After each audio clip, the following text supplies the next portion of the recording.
because I feel like Arlene was connected with Armando, the AR, Arlene, Armando.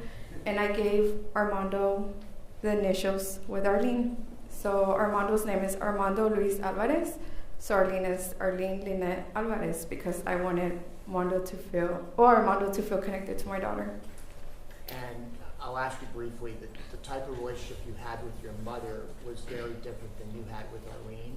Yes. So my mom was a very strict mom. She always wanted me to learn everything on my own. She was more strict, and she didn't want to confuse the relationship between a mom and a friend because she didn't want me to disrespect my mom. But with my daughter, I wanted to change everything. I wanted her to be my best friend and to always connect with me. And I wanted her to grow older and always come to me for anything. So that's the bond that I created with her. And she was my best friend. So she was in the 4th grade, right? Correct. Was she a good student? Excuse me? Was she a good student? Yes. And you talked about you being a hairdresser. What were the types of things she was recently getting into when she was 9? Oh, she had already mastered a blunt haircut. She already knew how to blow dry with a paddle brush and a roll brush. And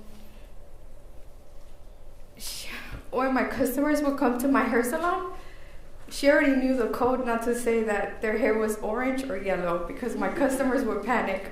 So she would tell everybody, do not say orange or yellow in my mom's hair salon because my mom's customers are gonna freak out. So do not say that.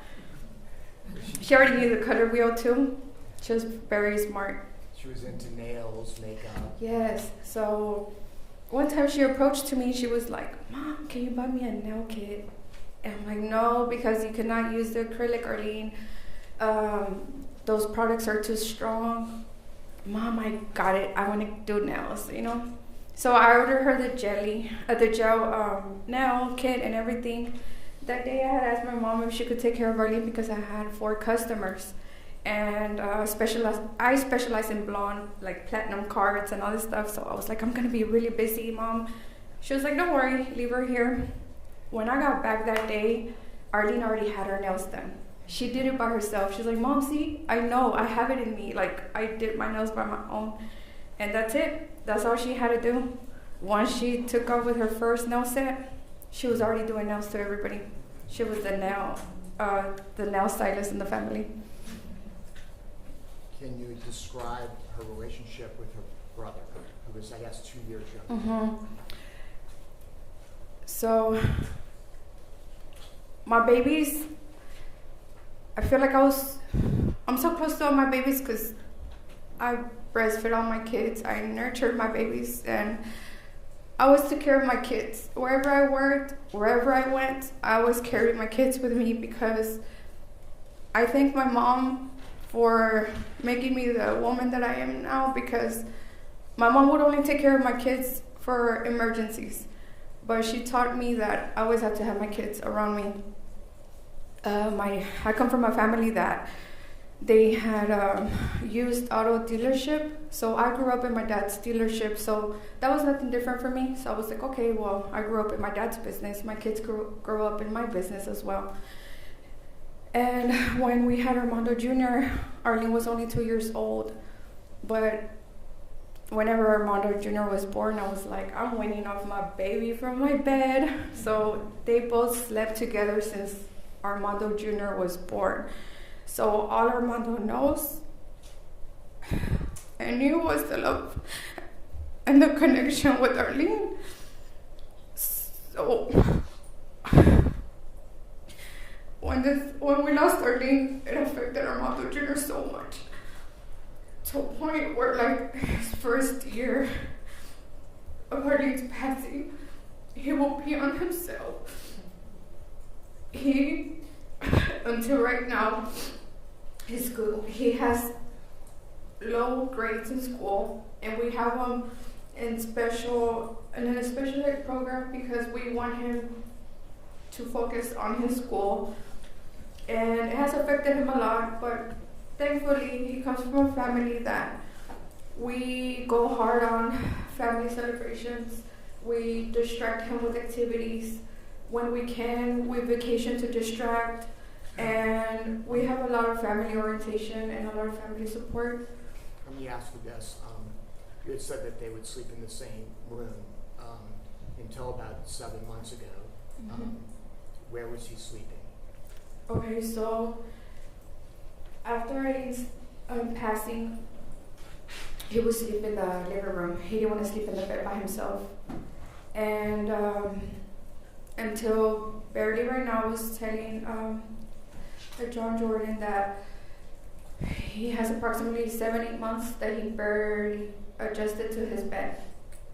So he's barely sleeping in his bed, but he cannot sleep in his room without no light. He has to have a light. So we bought him a big LED light that changes colors. That way he could feel relaxed. He sleeps with rain music. I put rain music for him so he could relax. And he did some school counseling, but so far has been resistant to counseling. Yes. Okay.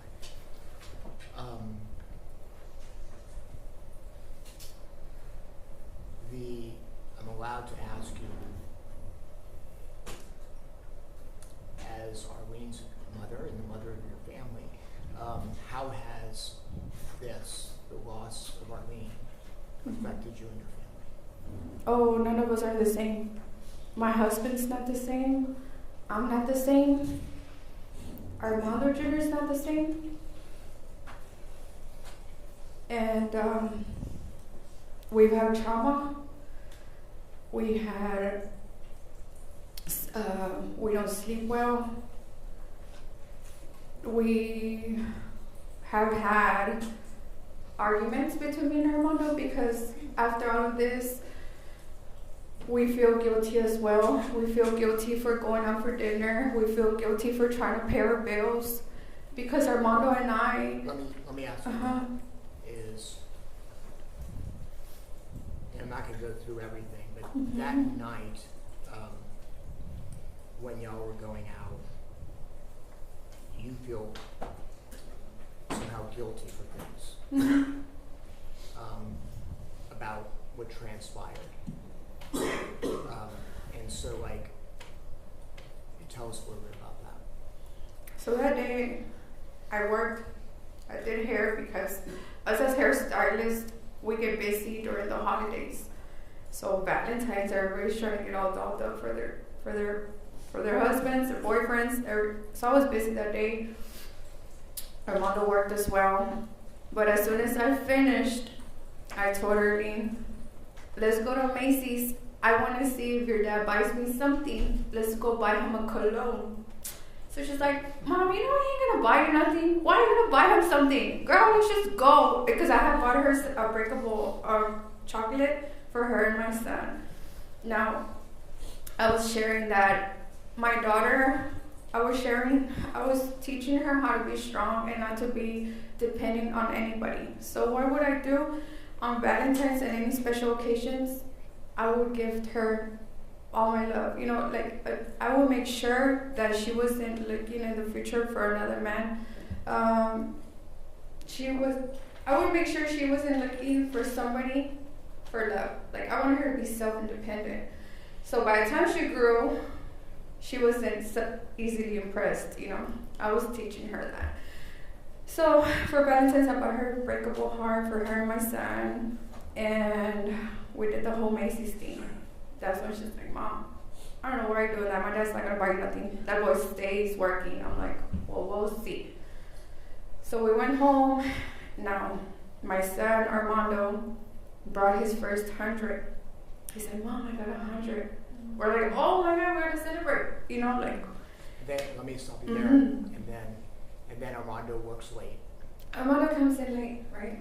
So then Armando comes in, and then Arlene's like, my mom got you something, would you get her? And then he's like, oh my God. And then Arlene goes and gets the gift. What are you gonna give my mom? Mom, I told you, but I didn't give you nothing, girl. Oh my God, you did all of that for nothing. So I was like, he's like, no. Oh my God, I'm so sorry. I went to work and I gotta make it up for y'all. And then Armando comes, and on top of that, I got 102. And he's like, oh, well, let's celebrate the 102. Let's go, come on. And then I was like, no, I'm not hungry. I don't want to go eat. He's like, no, come on, everybody change. We're already in pajamas. He's like, let's go, come on, we gotta celebrate this. He's like, but before that, I gotta deposit this check, because if not, we're gonna go negative. Like, because our bills were gonna go in. So we're like, okay, let's go. And then you found you had a flat tire in your car. Oh yeah, all the red flags were there. When we got in my car, level 0, slash tire. And he was like, let's go in your mom's truck. And then he's like, I know, because your mom doesn't have the car seat. Let's go in my truck. So then I was like, oh, okay, we kept on. So when it came to, yeah. You told me as far as him having to deposit money, you could have done something, you didn't do it. Yes, I beat myself so bad, because the money that Mondo had to deposit, I had that money in my bank account. But since I was so mad that he didn't give me a gift, and I feel mad because I got him a gift, and I feel like I'm the one who pushed him to take us out for dinner. And when he had to deposit money, I was like, no. He got here late, he didn't give me nothing, so I'm not gonna give him that money. So now, it was a slap in the face that all of this happened for $20 when I had more money in my bank account and I could have saved my daughter, and it was more of a big amount. So now, not only do I regret giving my husband a gift, now I regret not depositing him, transferring him that money. But it's like, why should I feel this guilt if we did nothing wrong that night? That day my mom was like, Arlene, stay home, let your parents go eat. She's like, no, I gotta go have my chicken wings. Oh my God, I love the wings from Spanky's. I wanna get my salad. And Spanky's was y'all's family? It still is. I've been going to Spanky's since I was in 6th grade, and when Armando was my boyfriend, he would try to impress me with like his little, his favorite restaurants. I'm like, no, I got you better, man. We gotta go to Spanky's. So when I took him for the first date, he loved it. That was our family. That was y'all's first date place? No. That wasn't our first. Okay. No, that wasn't. But And Arlene grew up there. Armando Jr. grew up there. When I was pregnant for Armando Jr., my favorite was fried mushrooms. And so the last thing I'll ask you, we know around this time you all were building your own house, and Arlene got to design her own room. Oh yes. And did y'all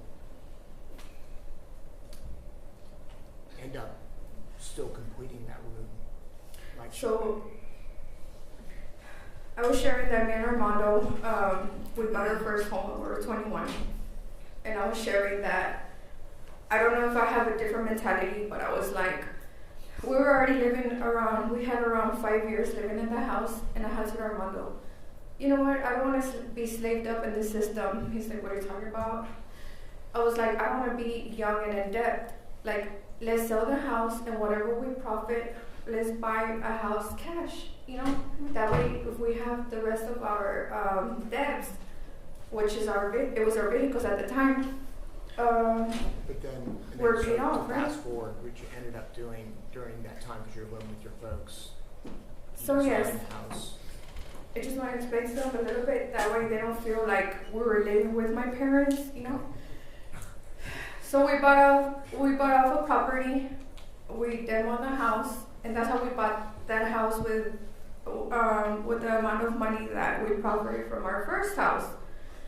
And that's whenever we included Arlene and we did our design of our house, because that was the plan. and we would go clean up our land and everything because that was our dream. So that's why we were staying with my parents at the time, because my parents were like, why are you going to spend more money? Y'all just stay here. Whatever y'all have to continue on building the house, instead of spending more money, y'all could just go ahead and save the money and stay with us. So that's the reason why we were staying with my parents at the time, because we were under construction. So how was the room designed? The one for Arlene wanted her own shower, her own vanity. And when Arlene passed away, I didn't want to move on forward because I wanted to finish the property with her because, man, she was really good at cutting yard. She would get on the tractor and she would cut the yard. Man, she was real good at it because even I tried it myself and I'm like, man, this girl she was really good at even cutting the yard. Like, because my husband, I know you haven't met him, but he always, I'm not trying to talk good about him, but he always liked everything right. So when she would try to cut the yard, he would be like, you gotta go back and follow the line. So she got really good at that. So to me, I didn't want to move on forward with the house because I wanted to finish it with her. But as an honor of love to her, I told my husband, no, you know what, let's move on forward. Let's finish this house for Arlene and for her brother and her sisters. I mean, her brothers and her sister, because they deserve it. And we learned that leaving everything for tomorrow, you just never know when there's not going to be no tomorrow. She had a big personality. She did. Passwords. We don't have any questions, Your Honor. Next witness, excuse me. Yes, sir. Thank you, ma'am. Next witness, please. State restaurant. Did y'all want to take a break or anything, or you guys? Y'all, 5-minute break, please. All rise for the jury.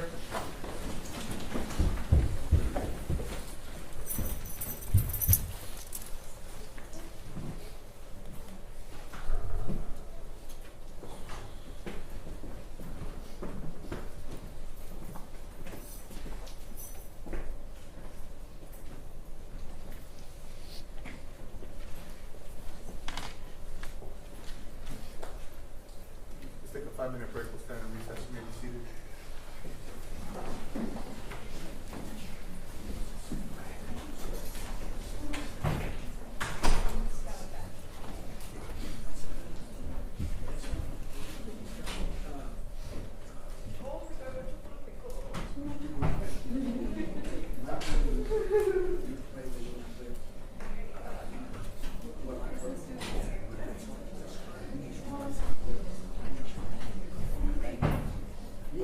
It might help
an incarcerated individual at Harris County Jail. The Harris County. I got it. That looks like a coffee cup.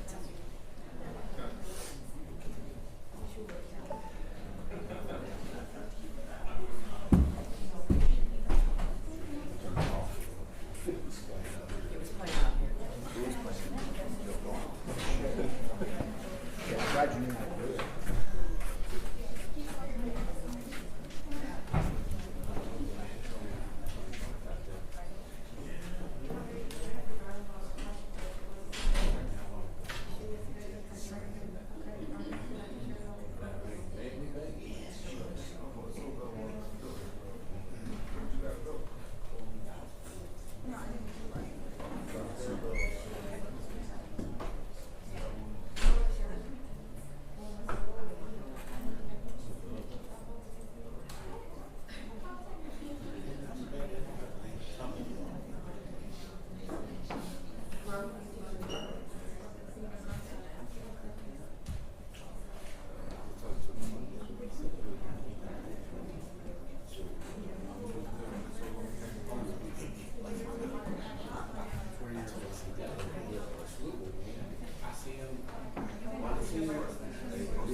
To the ground. And he looked it up. Let's cross.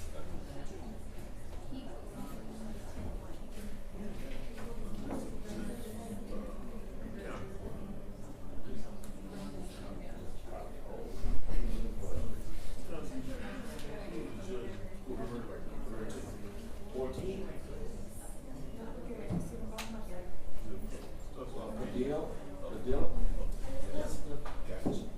I don't know if it's straight though, 'cause this is old. This is 2023. Yeah, but it's right, because I'm reading this case on what we're talking about.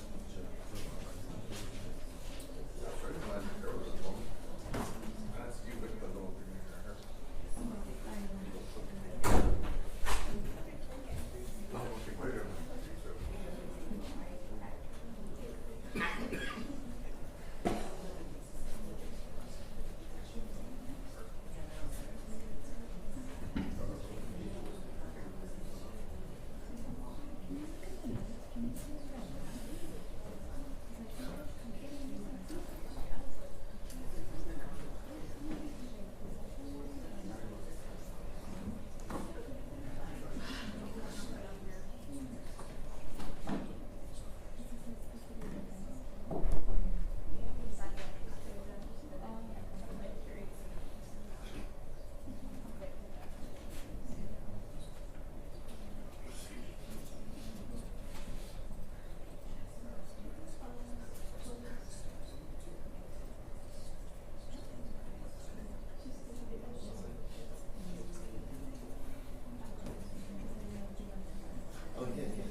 Someone's texting me, they're like, yeah, from law enforcement, and it's really, now I'm like, hold on, this is Joe Rodriguez, I'm talking to them now.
please can you come look at this and see if it's okay?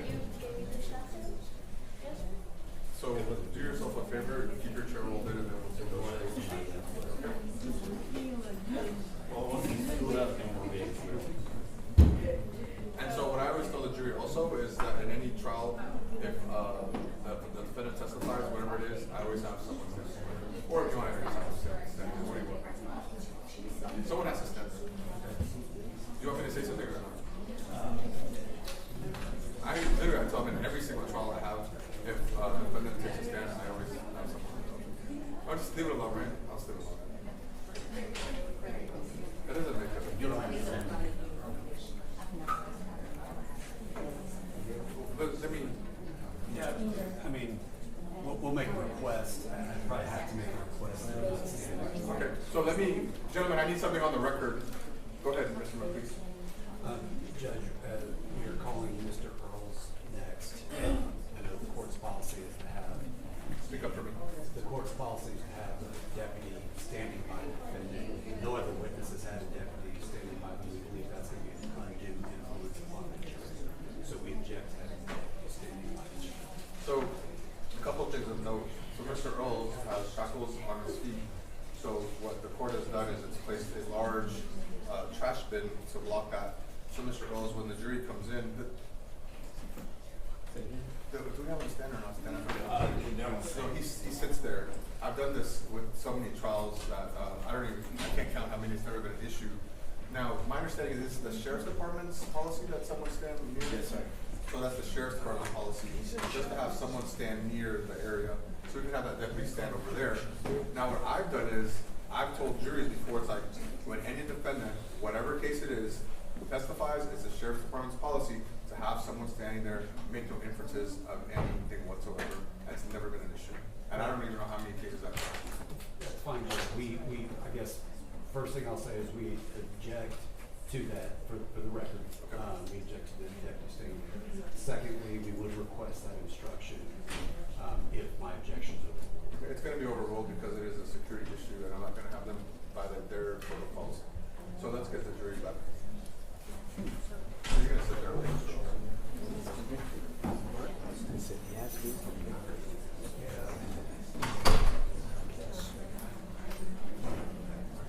Why don't they just shackle him? Can I ask a question? Why don't they just shackle him to the chair? We don't do that. That's a security issue. That's the sheriff's department. Okay, so instead, You guys, okay, we're gonna make a request that the sheriff's department, for security purposes, if they feel like he could possibly get up and run, then we would request that he be shackled to the chair, which I believe is permanently fixed or not? It's not. It's a roller chair. Okay. Okay, well, they could shackle him to something behind, outside the jury's view, so that it's not even a possibility as opposed to having him, but the record has to clearly reflect that that Mr. Earls is on the stand about the testimony, and that he's going to have an armed sheriff's deputy standing next to him within, what, about 3 or 4 feet. Is that, I want to be accurate. I don't want to, thank you. Okay, within 6 feet? 6 feet? 6 feet, okay. Which is right in front of the jury during the entire testimony. Thank you, Judge. No problem. And just for the record, there is nothing to shackle him to other than a movable chair. And it's I believe I was told it's their protocol to have someone standing there. And so my instruction to the jury will be the similar instruction I've given to many juries, that with any single case that I try, if the defendant takes a stand, Sheriff's Department's policy is to have a deputy in the area and to make no inference or any impressions from the deputy being there. So let's get the jury, please.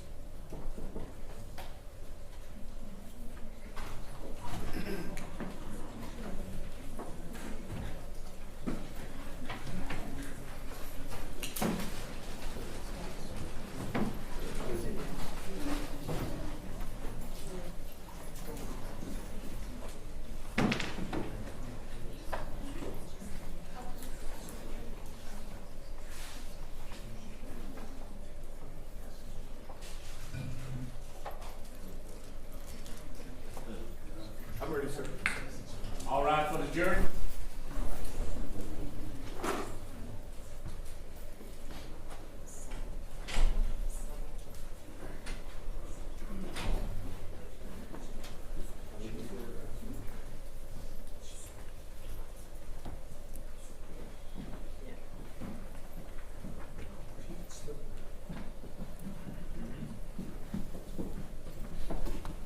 You all may be seated. The state of Texas having arrested and punished on what side of the offense? We call, the defense calls Tony Earls. Can you read your record? You swear to tell the whole truth and nothing but the truth, so help you God. Thank you. And before I start, just an announcement. Obviously, you see a deputy in the corner. In any kind of felony case that we try, there's always a deputy in the corner. It's very standard. Please make no inference, assumptions, or anything of that nature. It's their policy. It's not to prejudice Mr. Earls at all. Okay? You may proceed. Thank you, Judge. Please introduce yourself to the jury. My name is Tony Earls Jr., Mr. Earls, where are you from? Southeast Houston, Texas. Tell us about a little bit about where you grew up. I grew up on the southeast side for like my elementary days, and then my mom moved us to A-Leaf. Why did she move y'all to A-Leaf? She wanted us to have a better schooling, a better community, like away from the things that was occurring in South Houston, What kind of things were occurring in South Houston? like violence, like a lot of violence, like So, when you went to A-Leaf, how did that turn out? actually it was a little bit worse than living in South Houston. Where'd you go to high school? I went to Elsick in A-Leaf. Did you graduate? No, I didn't. Did you, tell us a little bit about, we're going to go into different categories, but just so the jury knows a little bit about you. Let's talk a little bit about your family life. Both parents in your life? Yes, You have a good relationship with them? yes, Do you have any children? yes. How many? I have 6 daughters. Can you give us their names? It's kind of difficult for me to tell you guys my daughter's name because of the safety that I'm a protector.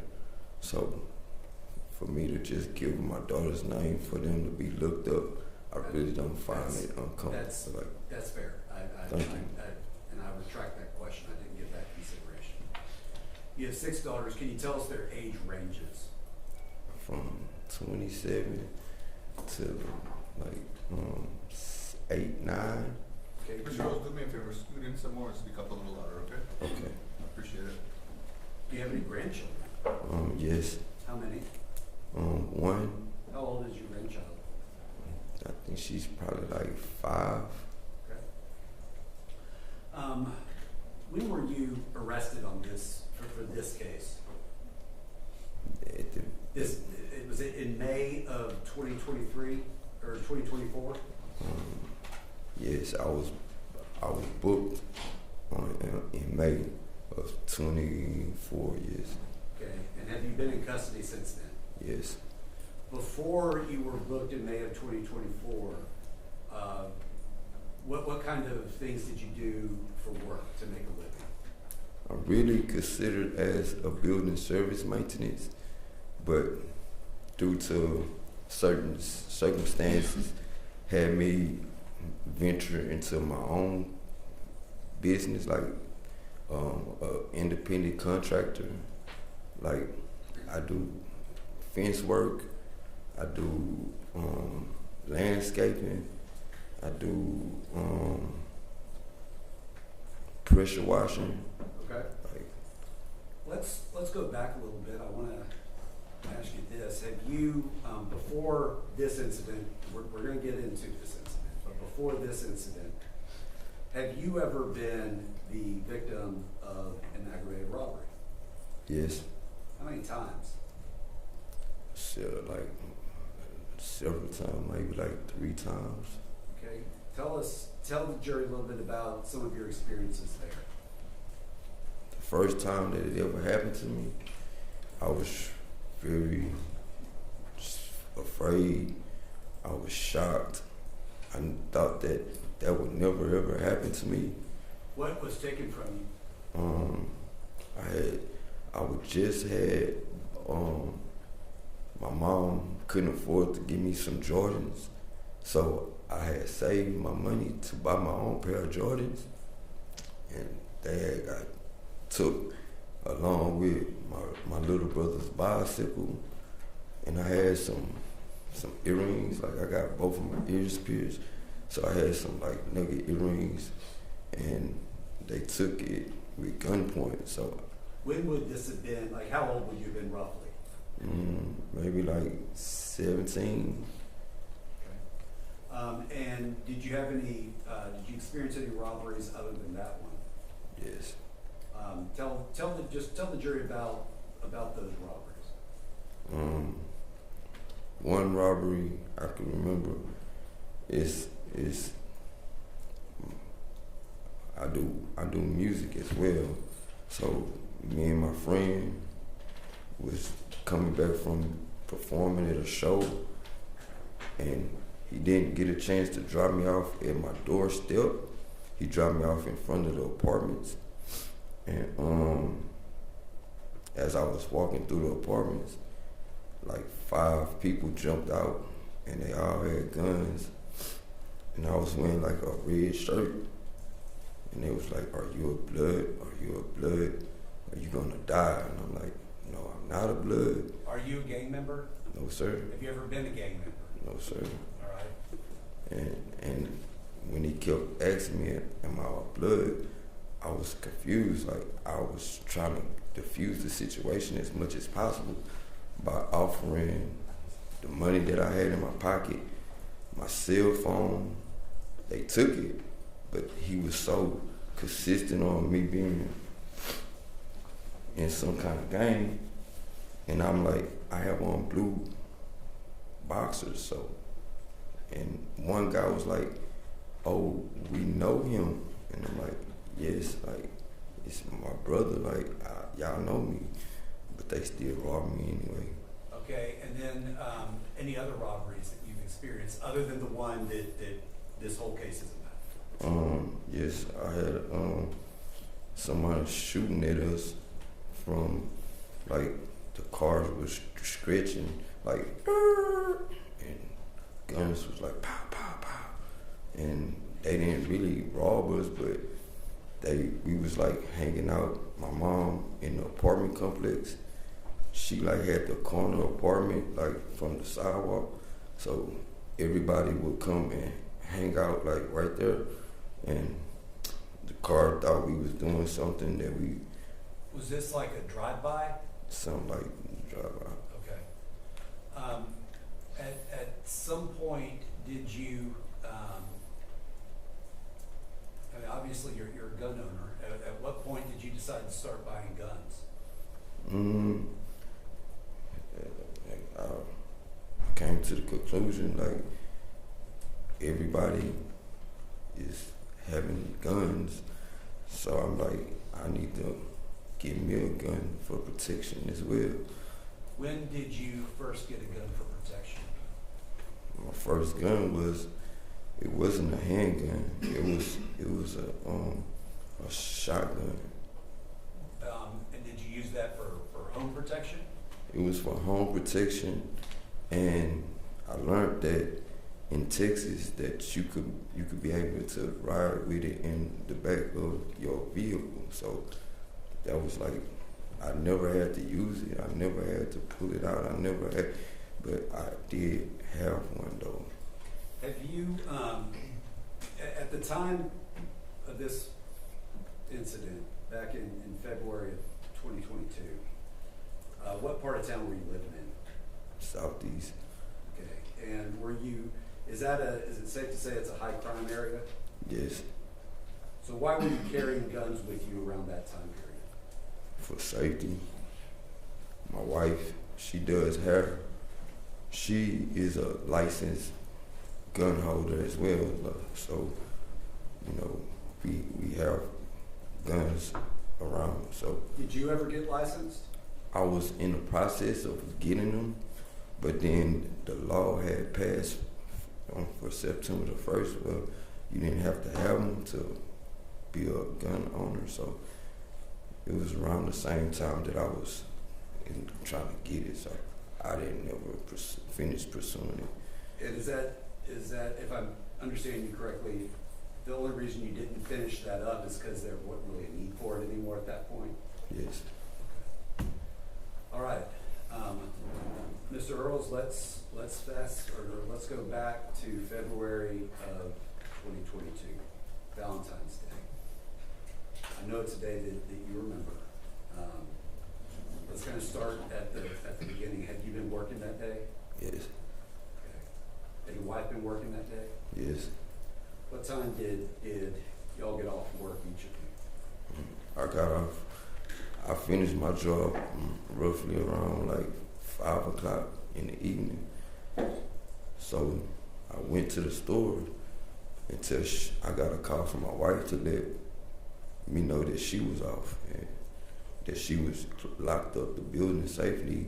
I normally go to her job and sit and wait for her so she could be safe because she a hairstylist. She get off late at night and she has large amounts of cash on her presence. Does that ever concern you? Yes. Why?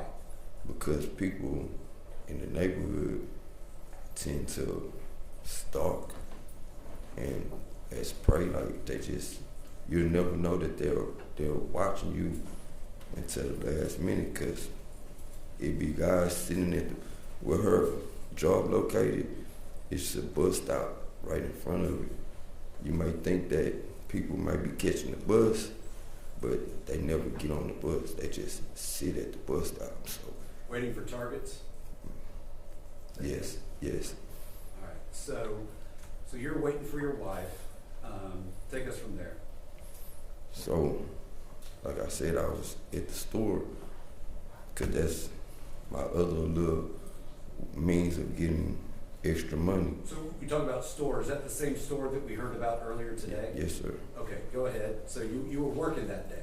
Yes, sir. What were you doing? Like stocking the beer, putting ice on the cooler, like getting trash. Just got whatever was needed? Yes, sir. All right, I got you. All right, so you get off. What time's your wife get off? Probably like about 8:30, like 8:45, somewhere in there. Did y'all have plans that night? Not really. I had called her, and I was like, because her daughter and her mother, they like strawberry, like things, like anything strawberry, they love it. So I had got some strawberry cupcakes, and I told her like, oh, I got some strawberry cupcakes. And she was like, okay, I'm on my way to come and get you. I'm like, okay. So she pulls up, she asks me, have I eaten? And I'm like, no, I haven't. So she was like, you want to get something? I'm like, sure.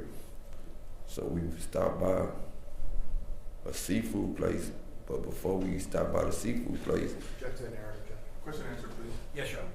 All right, so y'all want to get something to eat. And Mr. Earls, let me kind of, so we can do this the way the rules work, let me kind of ask you questions and then you answer the question, otherwise they'll object to what's called narrative. So y'all wanted to get seafood, is that right? Yes. Okay. What did you do next? Before we went to stop to get seafood, we had stopped at CVS. Why? To get the grandbaby some gas medicine. Grandbaby was feeling a little ill. Yeah. Okay. So you got the gas medicine for the grandbaby. Yes. Do you help watch the grandbaby? Yeah. Yeah. Okay. So after that, what did you do next? What did y'all do next? The place was closed. The seafood place that my wife wanted to eat. Where was it y'all wanted to eat? It was off of OST. Do you remember what it was called? I think it was called the Crab Seafood or some place like that. The building name always changes, so I'm not too for sure. That's fine. So, the crab place you wanted to go to was closed. All right. Take us from there. What happens next? So she suggested, like, she really wanted seafood, so she like, let's go to HEB. And I was like, that's gonna be time consuming. So I'm like, let's just get something else. What about Wingstop? She was like, yeah, that's we could do that. Did y'all go to Wingstop? We never made it to Wingstop. Why? Because I be trying to tell my wife not to go to the bank at nighttime. Why is that? Because it's very unsafe. So I was in the passenger seat. I normally be the driver when it's me and my wife. I normally be the one driving. So I'm ordering the food on the phone. So when I look over to ask her what it is, I realized that she was turning into Chase Bank. First What were thing your thoughts at that point? why are we putting up at Chase Bank? What did she tell you? She had to make a deposit. Okay. So what happened next? She pulled up at the ATM machine, and she was, she had, I don't know exactly how much money it was, but it was a lot of money, and she had a check as well. So she put the money in the machine, but she didn't put the check in the machine.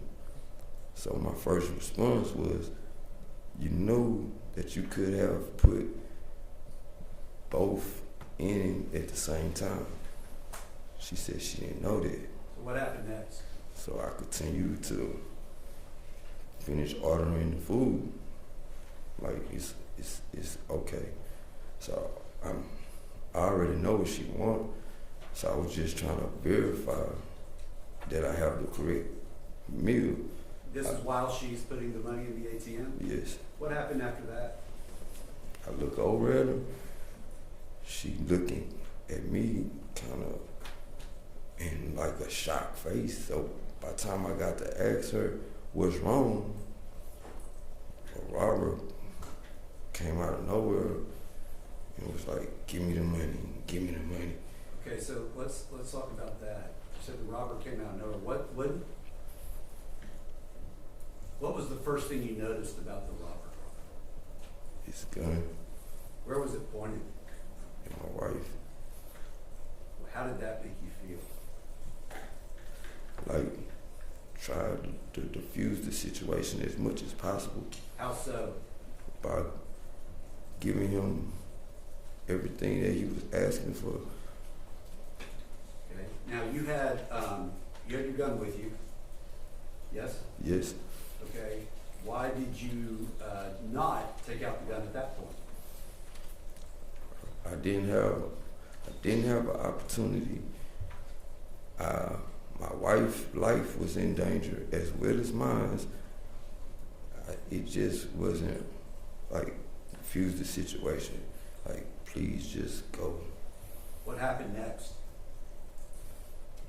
Well, we gave him the things that he was asking for, and he kept asking for money, but my wife kept saying she put it in the ATM machine. So he was looking at the billfold that was sitting on the console on the stick shift. So I grabbed him and said, "This is what you want?" He snatched it. What happened after that? He asked for the keys.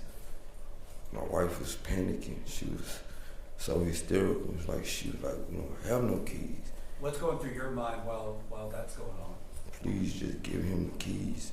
Stop yelling and just comply. That's what was going on. So I gave him the keys. from my seat, I couldn't really see if she gave it to him or however. Like, I watched the video over and over, and it's different, you know. But Let me ask you about that. I mean, you've been sitting through this whole trial. You've been seeing the videos. Is what you see in video a little bit different from the way you remembered it happening? yes, Are you open to the fact that the way you remember it happening may have been, you may be mistaken about certain details? yes, So, with the keys, did you have concerns when those keys were taken? yes. What were your concerns? That we want to be able to drive the car. If it cut off, we want to be able to cut it back on. Did you feel like you had to get the keys? Yes. So what did you do? After the robber left, I told my wife I gotta get the keys, and she was like, I'm like, you okay? She like, yes. So I was getting the keys. I opened the door to get the keys. So let me ask you this. This is the question everyone in here has got on their mind. When you got out of the car, Tony, what was going through your mind when you started firing back out? I have no idea. Like, to be totally honest, I don't even have not one clue. Do you sitting here right now even remember running up in that grass like the video shows? I remember running, like, this is after I shot the first couple shots. I didn't see the robber run past the car. I didn't see, all I saw was the headlights approach. The headlights, like, do this one, like, dip in, and then, and Did you have any opinion about whether that truck was associated with the robber? yes, What did you think? I thought he was running, because he was running away, and he was saying, I got it. So I thought he was going to get in the black truck. Do you remember firing at the truck when you were standing in the grass? Yes. What was going through your mind when you were doing that? I was like, oh shit, they is gonna shoot, and me and my wife is gonna be, on his way. So I just started shooting at the truck, trying to prevent shots fired to me, but Was it kind of a shoot first before you get shot kind of deal? yes, After, after you're in that grassy area, we all saw in the video, you got back in the truck, got back out. Okay, we've seen that a lot. Do you have an independent memory of that? I remember after the truck passed by, I remember looking down the street to make sure that the truck was gone. What did you see? The truck was speeding down the street. Okay. So What'd you do then? So then I went to get back in the car to get my wife out of danger. Like, I was like, let's get out of here. So as we was exiting the parking lot, What'd you see? she was like, oh, the truck is backing up. And I'm like, no. She like, yes. So then when I looked, I'm like, it is. So then that's when I... Hold on, let me ask you, what did you see? Did you see the truck stop, backing up? Backing up. Okay. What was going through your mind when you saw that? Oh shit, they about to kill us. Okay. So I shot so we could go. All right. What did y'all do after you were leaving? You know, while we was leaving, while I had shot out the car, my wife had called the police, so the dispatch lady was on the radio, because we don't really listen to the radio. Like, we really like church people, so if it's not like church music or someone preaching the word, we not listening to the radio. Okay, but you're listening, it sounds like what, your Bluetooth is on, so you're listening to 911. Yeah. Okay. We've heard the 911 call. What, at this point, do you have any idea that there was a family inside that truck? No. So where do y'all go?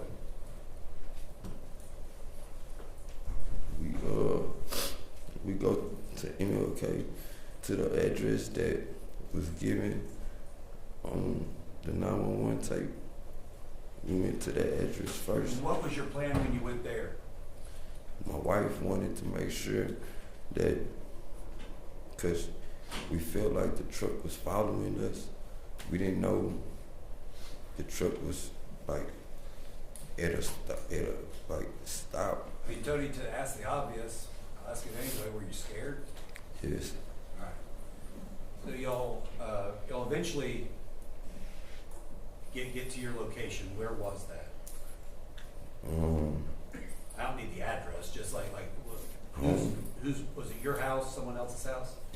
My wife's mother's house. Okay. And do you wait for the police there? Yes. What do you do with the gun? I cleared it. I took the clip out. I took the bullet out, and I set it away from me. Why did you do that? For safety issues. I didn't want it to be loaded. Or Were you expecting the police? yes, sir. Okay. Was it your idea to cooperate or not cooperate with the police? To fully cooperate, because And at this point, you are looking at this as though you're the victim, right? yes, Okay. So the police arrive. Do you show them where the firearm is? yes, Okay. And then did they want a statement from you? yes. They secured the weapon, and then they put brown bags on both of our hands, and I kept telling them that it's just my hands that need to be in brown bags, because I was the one shooting. I was trying to protect my wife from going through that type of situation. So I'm like, she don't need no brown bags on. So Okay. Did they take you downtown? yes, All right. Did detectives talk to you? yes, And did you give them the full statement? yes, And when they talked to you, I mean, they told you you had a right to be silent, you had a right to a lawyer and all of that, didn't they? yes, And you told them that's fine, I'll still talk with you, right? yes. All right. At the time that you're talking to them, did you realize that there was a family in the car at the beginning of that conversation? No, sir. At some point, did they let you know that? Yes. How did that make you feel when you learned that?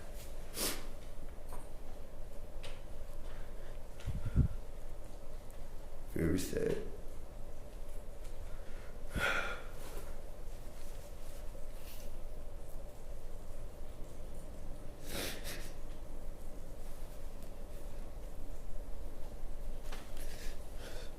Mr. Earls, this is another obvious question, but I have to ask it. You didn't know there was a family in that car, right?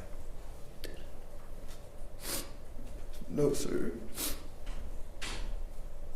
And if you had this to do all over again, would you have gotten out of that car and shoot?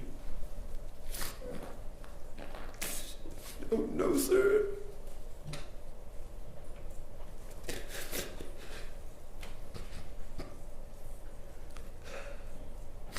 All right, let's move forward.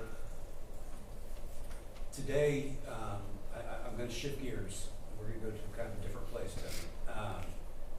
today the prosecutors played some videos of some incidents you had with the stepson. You saw those, right? Yes, sir. All right. So let's chat about that because we need to address that. We're almost done. So, what's your stepson's name? But they call him Knowledge. How long have you known Knowledge? Since he was 14.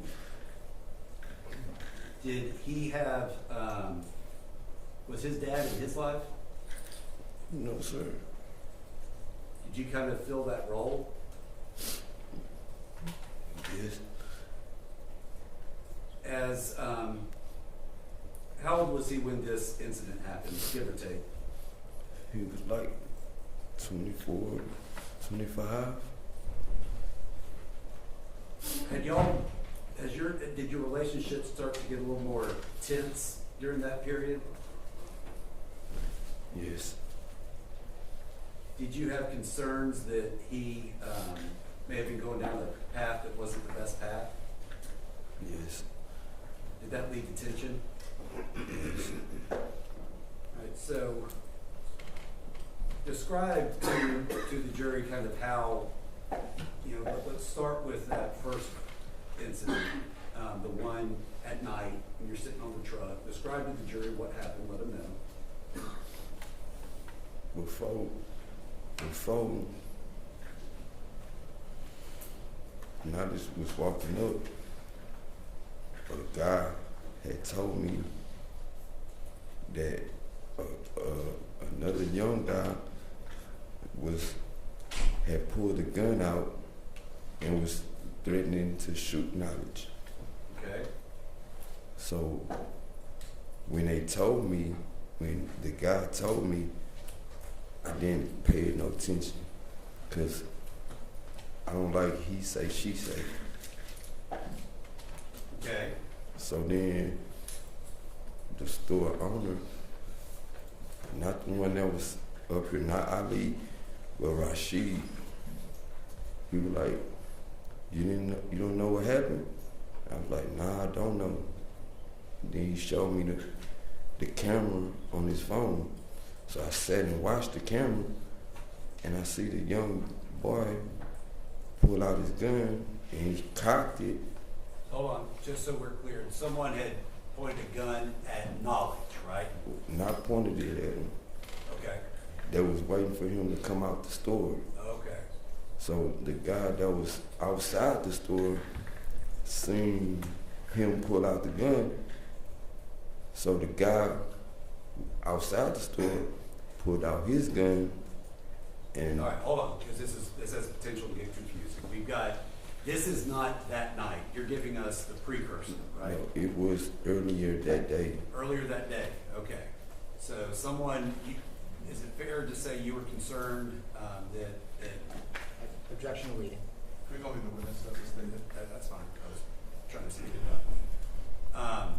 So when you saw on a video this other person cocking a gun, tell us what else you saw. He made him leave. The other guy that was out, he made the young guy leave. He said that he asked him who that's for, and he said it's not for you, school, it's for the dude in the store. So the guy looked back in the store and seen that it was my stepson. So he said, oh nah, you gotta leave. So he made him leave. So when I seen it on video, my instinct was to call someone for Knowledge to be safe, because I didn't want to just not say nothing and something was to happen. I really want to sit right with me. Okay. So then I called his uncle first. His uncle brushed it off like it was no big deal. I tried to let it pass, but my heart still was like, that's not enough. Call his mom and tell his mom. So I called his mom and told his mom. that it wasn't a he say, she say. I actually saw a video of it. So then she called him, they talked, and then that's when y'all. So he was upset that you called his mother? Yes. Who was your wife? Yes. Okay. And is that kind of what led to this whole thing? Yes. All right. So tell us about, we saw that video. Tell us about what happened there. Okay. He comes first before he walked down the sidewalk. The guy that's standing in the black next to me, he said, "Hey man, here come your stepson, here come Knowledge right now." So I looked down, I said, "Okay." So now Knowledge approaches, and the first thing he say is, "Bitch ass nigga, why you call my mama?" No, he's asked me, "Did you call my mama?" So then I looked at him like, "Yeah, I did call your mama." And he was like, "I bet you not finna do that no more." Then he dug in his pocket. So I'm sitting there. What were you thinking when he dug in his pocket? Like, why are you digging in your pocket? And then that's when my protection instincts like kicked in, and I'm like, I know he don't have a gun in his pocket. So that's what I was thinking.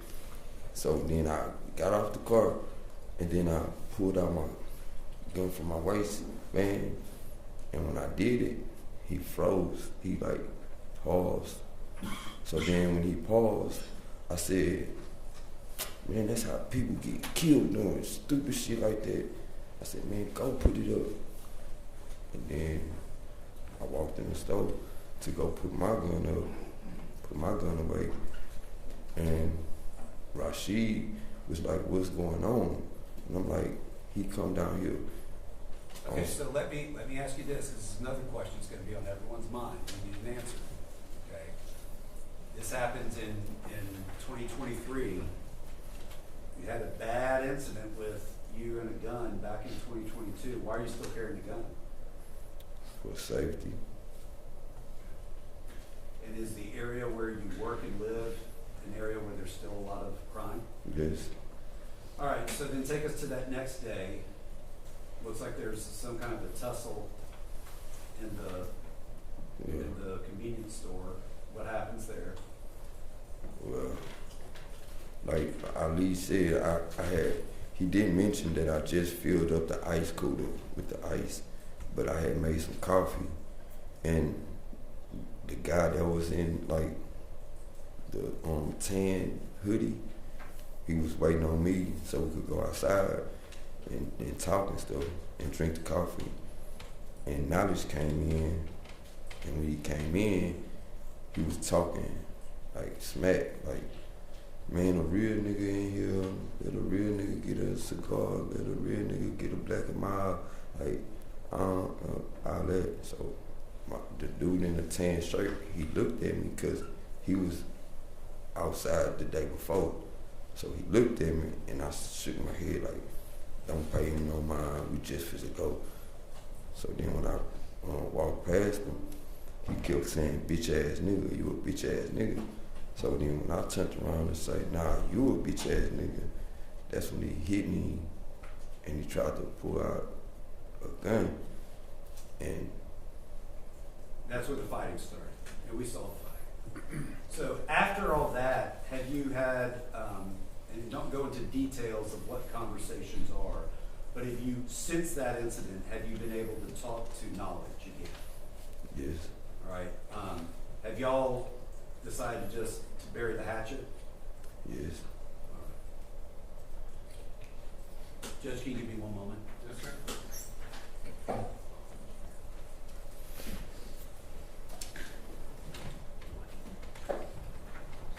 All right, so Mr. Earls,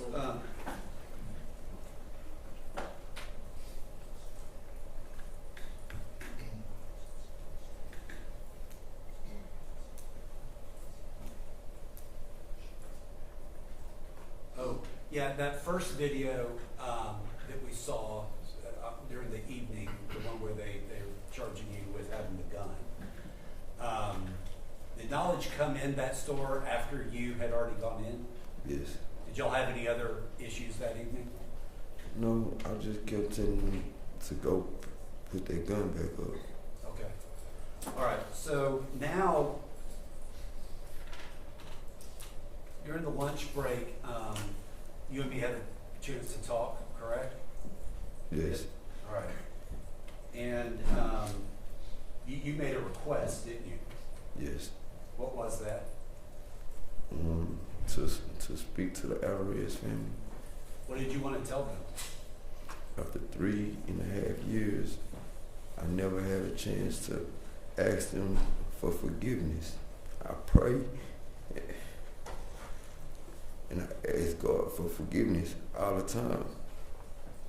And I can't get past me not asking them to forgive me for my mistakes that I made that night, my decisions that I made. I just want to ask them, can they find it deep in their heart to forgive me for my actions? Mr. Earls, how do you feel about the fact that you took the life of a 9-year-old girl?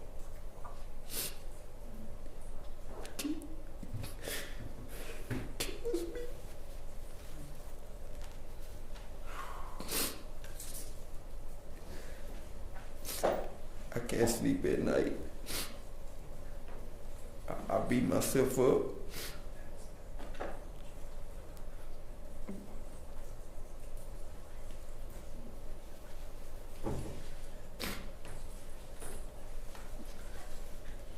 Pass the witness, Judge. Stay.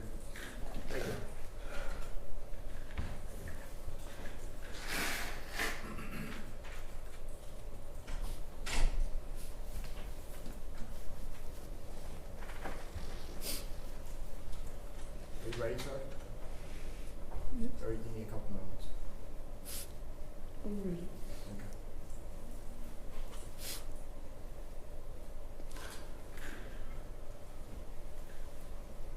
So I have to ask you, sir, like, just a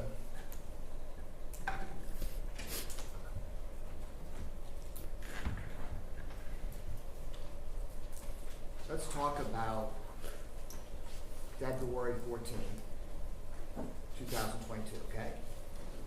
Yes. Now, the first thing you said on the 911, and you've always said, is the robber was shooting at me, so I had to shoot back. That's not true, correct? No, that is true. He did shoot, but not when I exited out the vehicle. It wasn't, he didn't shoot then, but he did shoot. Okay, what you said is, first of all, that you had to shoot back because he shot at you first. That wasn't true, correct? Correct. And in fact, as soon as you got out of the car, you started shooting at his back, right? It's on video. Yes. Yes. And what he had taken was your wife's wallet, 20 credit cards, and $20, according to your wife. Is that true? Yes. So at that moment, you were going to kill somebody for a wallet, 20 credit cards, and $20. Is that accurate?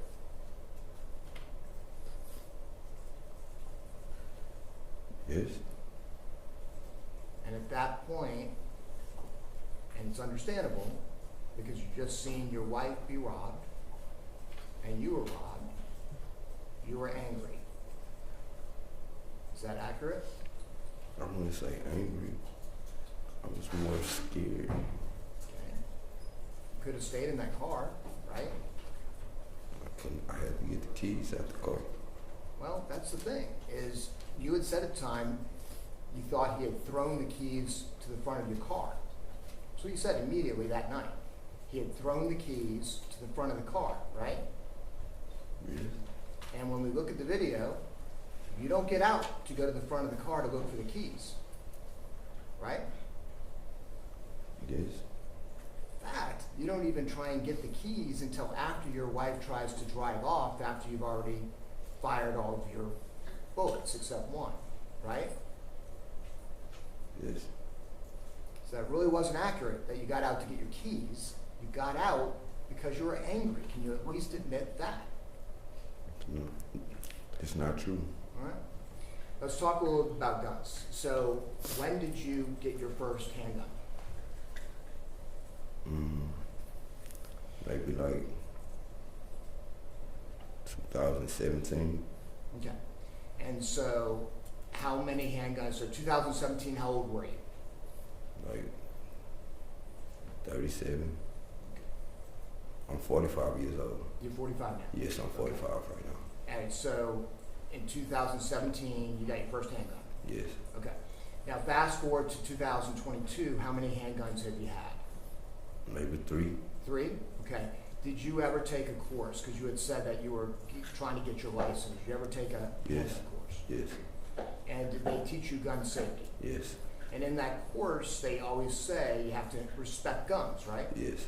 And in fact, you should never pull the trigger unless you're ready to kill somebody, correct? Yes. And in fact, they taught you how to hold a gun, right? Yes. They taught you to hold it with 2 hands, right? Yes. So that it doesn't go all over the place, right? Correct. Because actually, if you fire a gun with 1 hand, it's pretty reckless, right? I wouldn't just say that when I feel like bullets is flying at you, you can't really go through protocol like what they. That's why my question is, it's more dangerous to fire a weapon with 1 hand than 2, correct? Correct. Because I'll come back to it in a second, but in that video with your stepson, you have the gun in 1 hand, right? Yes. You put it in his face with 1 hand, right? I didn't point it in his face, His chest. not his chest. All right, we'll go back to that in a moment.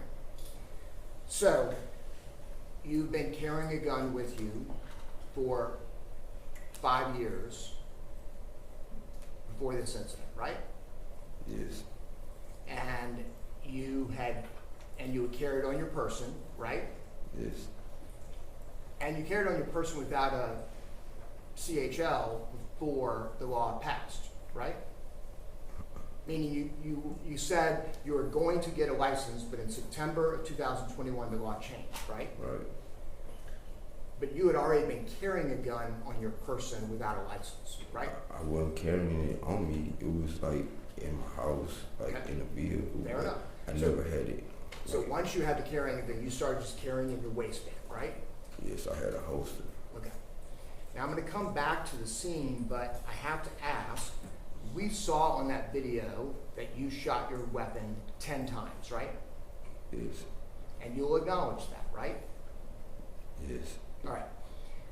So when the police came and got your gun and the magazine, you had 7 bullets in the magazine, right? Yes. And it had a capacity of 12, so that's only 5. So did you give them a different magazine? Did you? So how do you account for that? I don't know. I just know that I don't own no second magazine. I don't own nothing extravagant in the pictures that you have, the state have. Mm-hmm.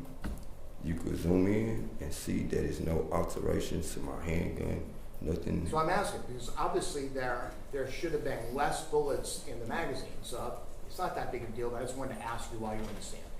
Did you put more bullets in the magazine so it didn't look like you had fired the gun 10 times? No, sir. Did you switch out the magazine? No, sir. So can you tell us why you had so many bullets in your magazine when you actually fired it 10 times? I have no idea. Okay. So going back to the scene, so after you shot at the robber's back, you then went into the grassy area, right? Correct. You did not see him get into a vehicle, the robber, correct? All I saw was the headlights. The headlights. The question is, you never saw the robber get inside a vehicle. I never saw the robber. No, and we wouldn't expect you to, because we've seen it, you can't see that area. So the next thing you saw was headlights coming, right? Incorrect.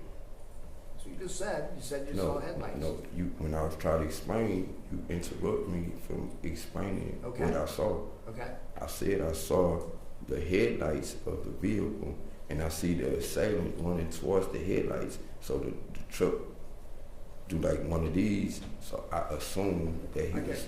That's the problem, though, sir, is that from your vantage point, you would not have been able to see that dip from the car because the chase sign was blocking you. You've just been watching these videos from across the street saying he changed. You can't see that. Do you understand that? No, not really. All right. So what you end up doing is you could have gotten back in the car after you shot at the robber, correct? I was hearing gunshots, so that would make me. Sir, do you need me to play 108 for the jury again? The only gunshots in this neighborhood was yours. Okay. So if you're going to be sorry and you're going to come forward, can we at least have you tell the truth? Objection to the argumentative. It's being overruled. Do you understand by saying you're sorry to a family but not willing to accept responsibility and tell us the truth, how it's hollow? Do you understand that? What is the question that you asked me? My question is you're claiming you heard gunshots. You've seen the videos. You've seen the technology. The only person in the chase area who was shooting a gun was you.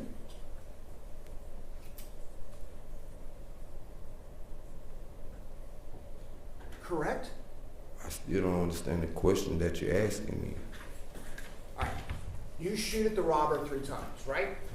Correct. And my previous question was, you go into the grassy area towards the headlights, right? Correct. I asked you why, correct? Correct. And you said because you heard gunshots. Correct. There were no other gunshots out there after you shot 3 times. Right. You're looking at the lawyer. You need to be looking at the jury. There were no other gunshots out there. So you started shooting at the truck, correct? Because I thought the robber got into the black truck. I know that's what you're saying, and maybe even you believe that. Or maybe you've convinced yourself of that. But you started shooting at that truck, correct? Correct. And did you see that Armando doesn't start going fast? The wheels don't start skidding and going fast until you have already shot at the truck 2 times. I don't recall. Having seen the videos in court numerous times, you'll agree with me. You shoot at the robber 3 times, and then you turn the gun on the truck, and you shoot the 4th and 5th, and that's when he takes off, correct? I'm not too for sure. Did you happen to see Armando and his wife in the front seat? Windows was tinted. Right. And I'm asking from the windshield, did you see Armando or Wendy? The windows was tinted. I couldn't see. So that would be a no, correct? Correct. Okay. So as the car is coming, you realized actually the car had tinted windows, right? The question you asked is what? Question is, you saw that the truck had tinted windows, correct? Correct. So you couldn't see in, correct? Correct. So you then start shooting into the truck, right? Correct. And you didn't have to. You could have run back to the car, right? I could have. Correct? I could have. You could have. Okay. So you shot multiple rounds into the truck where you could not even see anybody in it. Correct? Correct. And you say it's because you thought the robber had gotten in the truck, right? Correct. So you were willing to kill everybody associated with the robber and whoever was in that truck, correct? Correct. You do realize that was pretty reckless, don't you? Objection calls for legal conclusion. I'm not asking about the law, I'm asking him, His do opinion? you feel like that was a reckless act? Give me a second. Objection, that calls for a legal conclusion. If he wants to use another word, he can, but reckless has a specific legal definition. I mean, it's also a common word. I just say his opinion. All right. Opinion. In your opinion, Not legal, his opinion. okay, in your opinion, was that reckless? I'm sorry, Judge. Just for the record, I have to Okay, allow I understand, this sir, and that's objection. overruled, sir. In your opinion, was that reckless?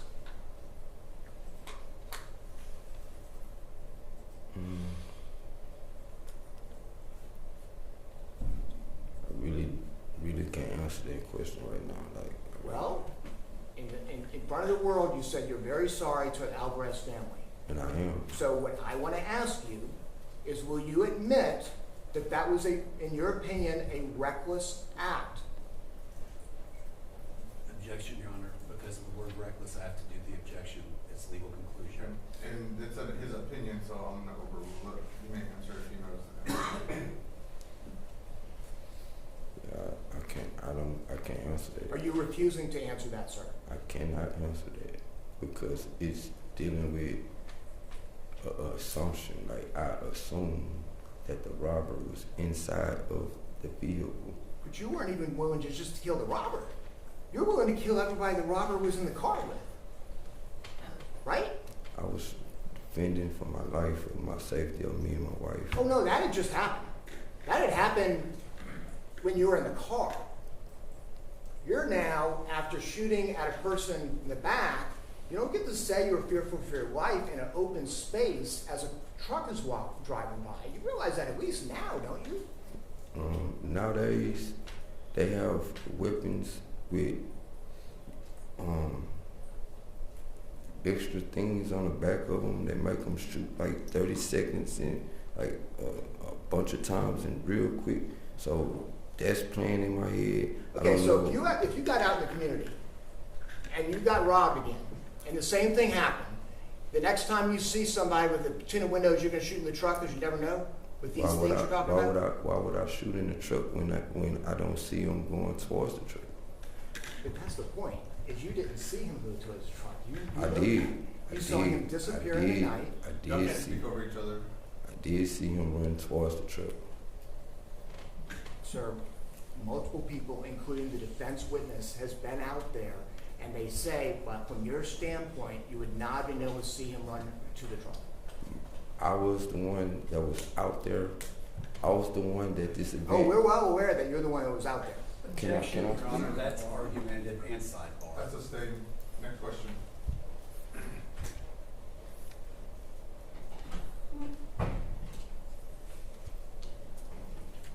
You pulled the trigger 7 times. You pulled the trigger 7 times I'm sorry. at the Alvarez's truck, correct? I don't recall how many shots it was. When did you figure out that the person driving the truck was a Hispanic male? I did not know that it was an Hispanic male. Well, I never knew it was an Hispanic male.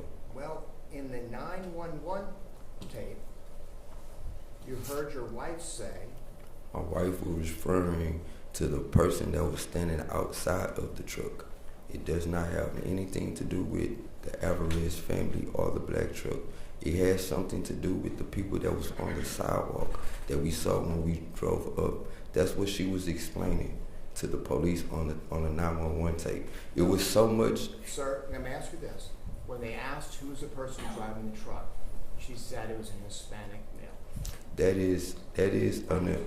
That was a chaotic moment. Okay? So she was already giving them details, when they was asking the same question, if you listen to the 911 tape, you could hear that she was explaining that while he was asking was the person driving the truck. Well, let me ask you this. On this chase video, we see after you do the shooting that you then go towards the sidewalk and you look down the street, right? That's correct, right? It is. It is. Okay. Did you see at that point Armando, because you've heard him testify, he parked the vehicle and Yes. got out to check on Arlene. That's Did you not see true. him then? That's not true. Was not true. That he got out the vehicle. That's not true. To my knowledge. You heard from the expert, right? To my knowledge, that's not true. What I saw was the truck. When I looked down the street, I see the truck tail lights going down the streets as far as it's leaving. I get back in my vehicle Okay. to exit out, and guess what I see? Reverse lights. I never, not one time, me nor my wife, never saw him outside of the vehicle. Never. You heard the expert on the video say that the car, the truck, had its brake lights on at the time you shot, right? Reverse lights was on at the time I shot. You didn't see him reverse and Oh come yes, at you, correct? yes, I saw him reverse. You realize that happened after you drove off, right? No, And when you shot that 10th shot, it was towards the truck as Armando's getting back in the truck to come back. it's not true. I never saw the driver of the vehicle outside of the truck that night. All I saw Will you was agree with me, the sir, that- reverse lights. Okay. Will you agree with me, just past that truck is a very busy intersection? The intersection is maybe like 100 feet away from where I was standing. Do you know how far a bullet can travel? Not really. You could tell me.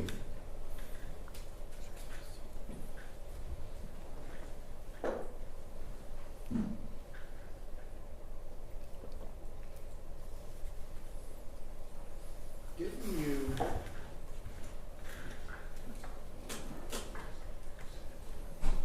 in June of 2025, you had a conversation with your dad on the telephone, right?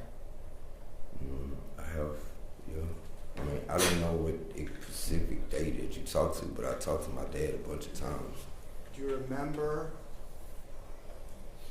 blaming the way Armando was driving as a reason why you shot Because, into the truck? because of the tires scratching. Make me assume that he picked up the robber Okay. and they, You do realize that was after you shot at the truck already twice? no, I do not realize. Okay. Isn't it true you told your dad, nobody's talking about the way Armando was driving? That's why I shot at him. If he wasn't driving so badly, I wouldn't have shot at the truck. Nobody's talking about that, and they're saying it's all me. I Didn't you don't say recall. that? Does that sound like something you may have said? I do not recall. Would it help if we played that portion of the call to refresh your memory? Judge, will you approach?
All rise for the jury.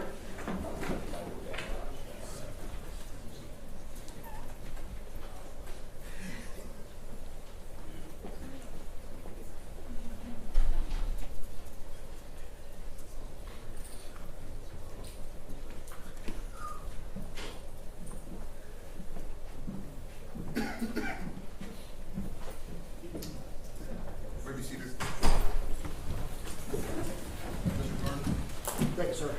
So we had an opportunity during the break, Mr. Earls, to have you listen to the recording. Did you get a chance to do that? Correct.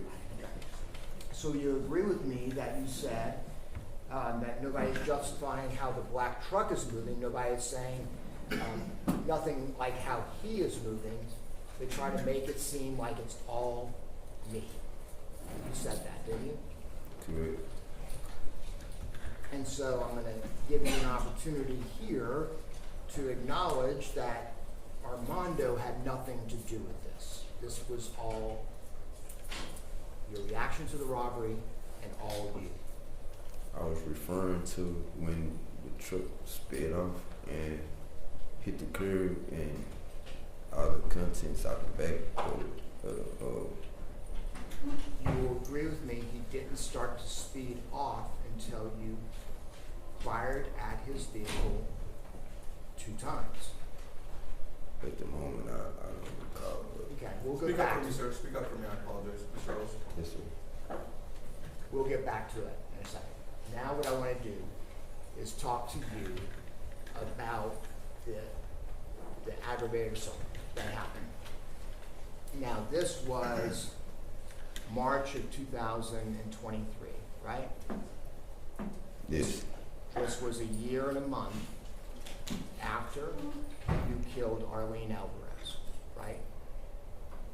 Yes. All right. Now, I believe you just testified in front of this jury that you did not put the gun and point it at your stepson. Is that what you said? I said I pointed it and told him to go back to where he came You from, admit that you pointed the gun at him. in the direction of where he came from. And you also said that you didn't do it until you saw a gun? Did you see a gun? He was digging in his pants, Did he have a gun? and I saw the end of it in his back pocket, along with some more things Okay. that was in his Why don't- pocket. Why don't we watch the video, okay? Go ahead and watch it. And he's standing by the door, right? You saw him dig in his pocket before I came over towards him? You right now, let's pause it, have the gun out in your left hand, is that right? Correct.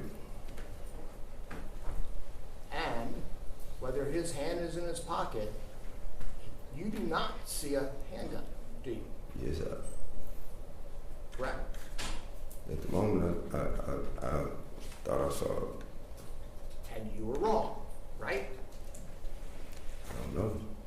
Well, in fact, when we heard your statement to the officer that was being recorded, you first said, I saw a handgun, so I had to pull it out to defend myself.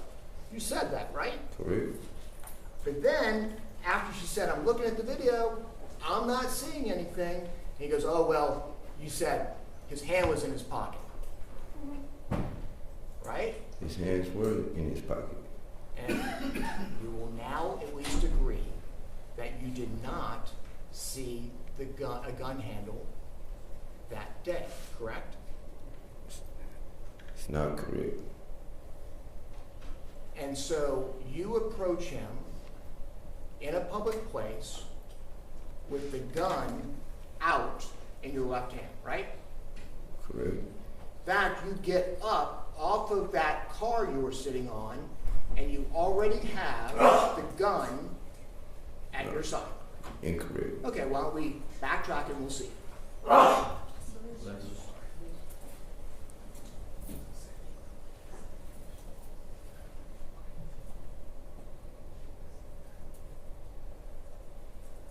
Right there is when I pulled it out.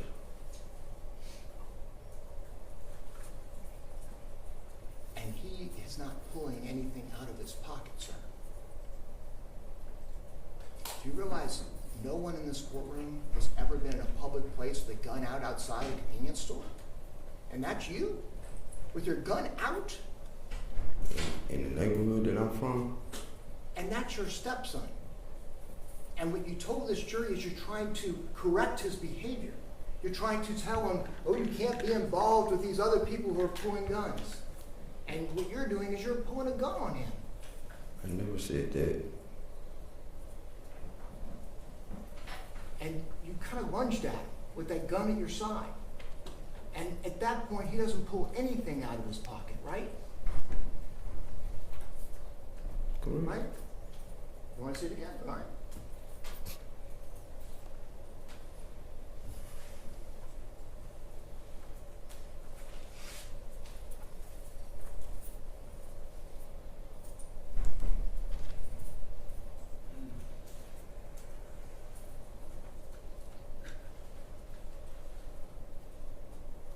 See?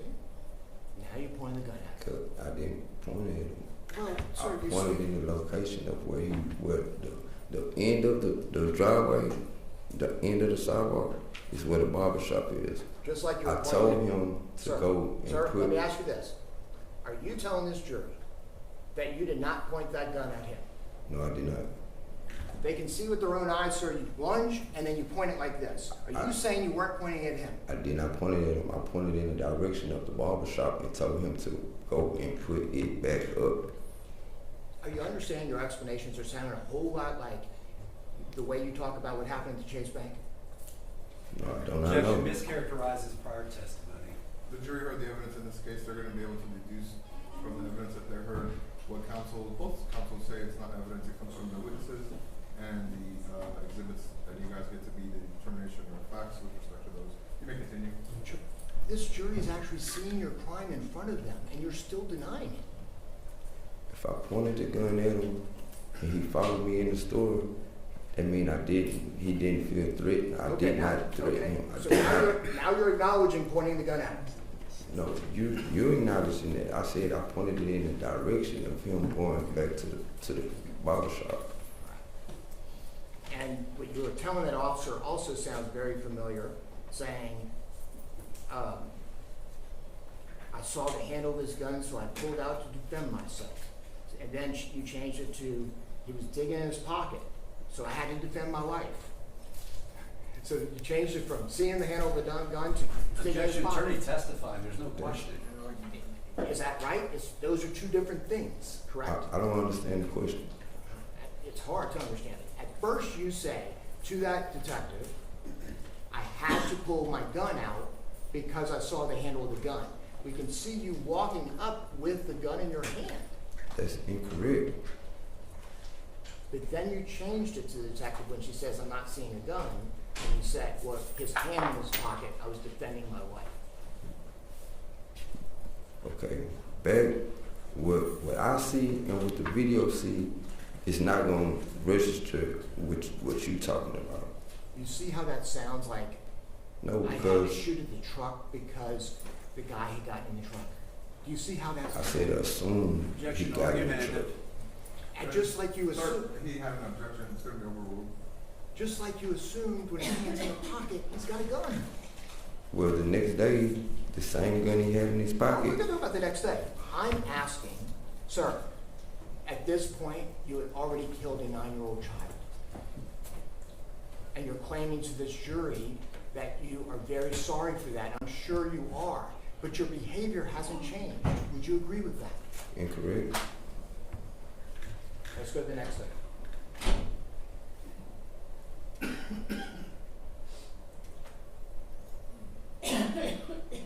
Okay, so that's your stepson, right? Correct. Okay.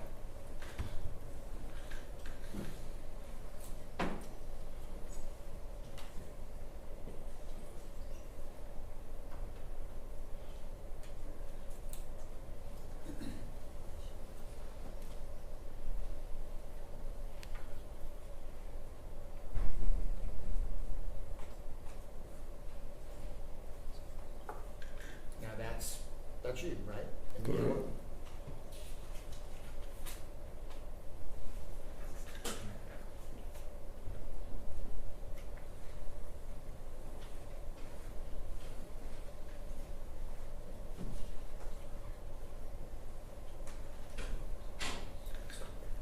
All right, so, and you heard the detective say that your stepson said that first night he did not have a gun.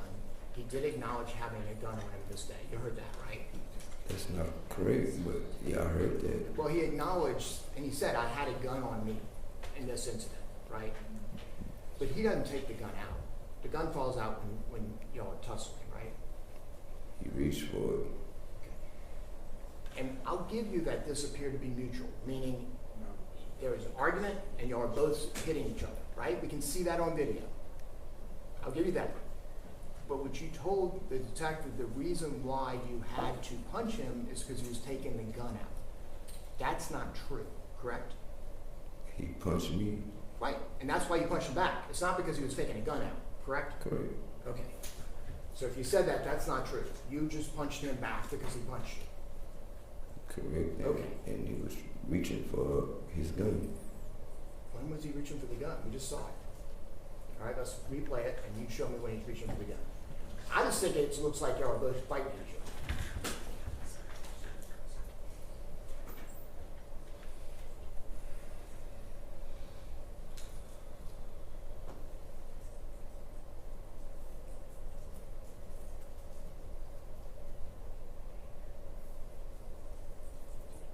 And by the way, what are you doing there? Why are you walking by him and then walking back? Throwing something in the trash. I was at the place of business. I was doing what I was doing at the Okay. place of business.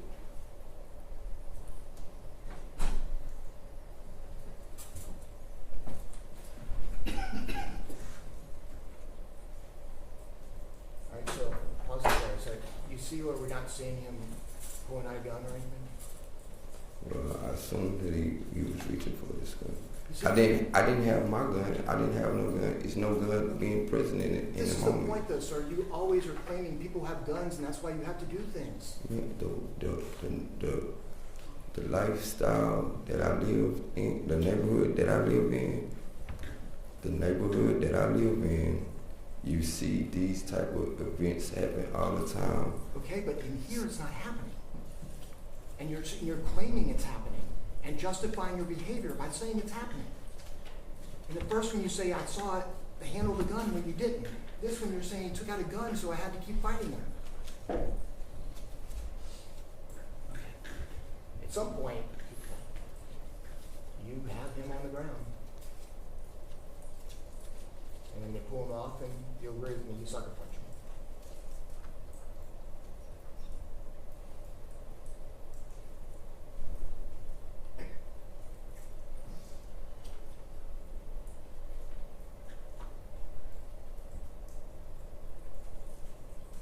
Do you have an anger problem? No, sir. Do you get angry? No, sir. I'm 45 years old.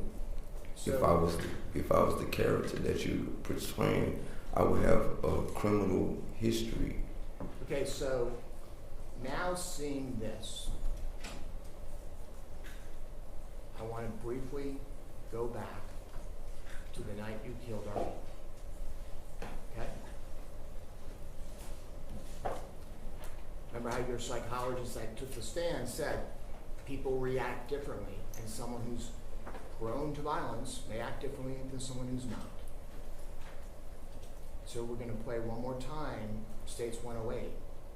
And I want you to closely listen that the squeaking of the tires and Armando speeding off is after you start shooting at the truck, okay? Objection, Your Honor. There's no question here. The attorney is testifying and basically making an argument through the witness. I'm sure a question is coming. Well, There's a so question? since you said you started shooting because of the way he's driving, I'm gonna go ahead and play this in so you can look at it, okay? At the moment, I assumed that the way he was driving made me shoot the way that I shot. And yes, and At the once you moment, I watch thought this, that was- after you watch this, will you acknowledge that he started driving that way because you started shooting at his vehicle? Okay, so let's watch it, okay?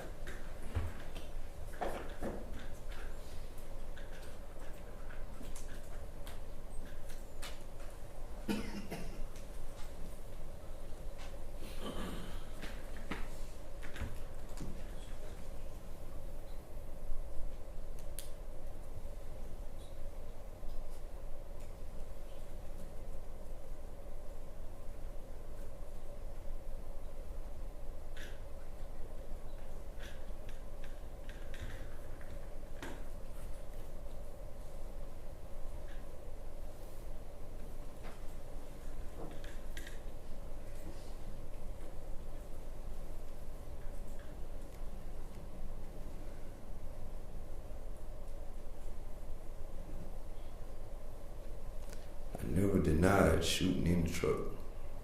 I know that.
shows that the only person shooting a weapon out there was you. Correct? I'm not too for sure.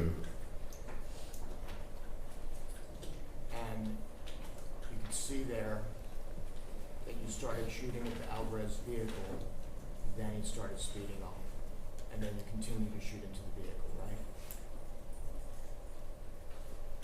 right? I never denied not shooting in the vehicle. But then, just 13 months after knowing you killed a 9-year-old on this night, you still chose to carry a weapon, be in a public place, and using it the way you did. That didn't change your behavior this night, correct? I don't understand the question that you asked. This night, nobody's ever said you intended to kill Arlene. But this night, you caused her death, right? Correct. And that didn't stop you from continuing to carry a firearm and acting recklessly with it, just like we saw on that convenience store video, correct? Okay. Hold This on, is hold on, there's an objection, please. I have to object because of the choice of words of reckless. That that's for legal conclusion. And you're using it as an opinion, is that correct? Using it as an opinion, His opinion. carrying it at your side in a public place, pointing it in the direction of your stepson after knowing you with a firearm is dangerous. It's gonna be overruled, sir. Go ahead. You can answer the question if you can. I didn't understand the question that you asked because you asked so many questions and you never give me a chance to answer the questions. I'll break it So down. I don't understand the question. Arlene Alvarez is dead because of what you did with a firearm, correct? Yes. And I can't imagine there being anything more serious, sir, than killing a 9-year-old child. Will you agree with me on that? What is the question that you asked? Would you agree with me? There's probably not much worse than killing a 9-year-old child. Will you agree with that? That's tragic. It's a crime. And that incident did not change your behavior. You were still carrying a firearm on your waist and carrying it open in a public place, correct? This happened in 2020, right? 2022. The Arlene, the Alvarez, God forgive me, that happened in 22. It's 13 months later. Okay. I got no bill for that. Okay. So therefore, they told me that I could be able to carry a You feel gun. like you can carry a gun, and you will agree with me. The way you handled a firearm killed a child, and your behavior did not change. Will you agree with me on that? My behavior doesn't have nothing to do with the reason why I carry a firearm.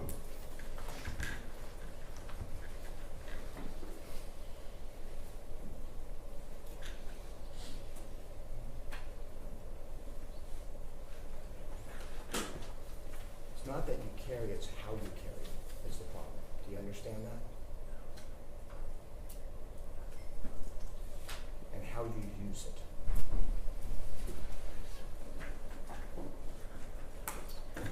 Draw the question, pass witness. That's, No further questions. that's what it speaks to. Gentlemen? Oh, yes, sir. Okay. Yes? Yeah, absolutely. Yeah, I understand. I do have to take care of one piece of court business, and we'll start like 2 minutes. All rise for the jury.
procedure.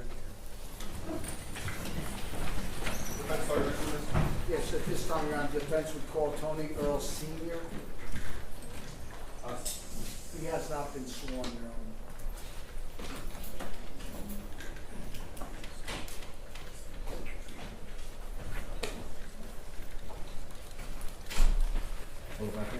This witness hasn't been sworn in? Okay, can I raise your right hand? Do you swear to tell the truth, the whole truth, and nothing but the truth, so help you? Thank you. Just step up there, sir, just the mic to me too.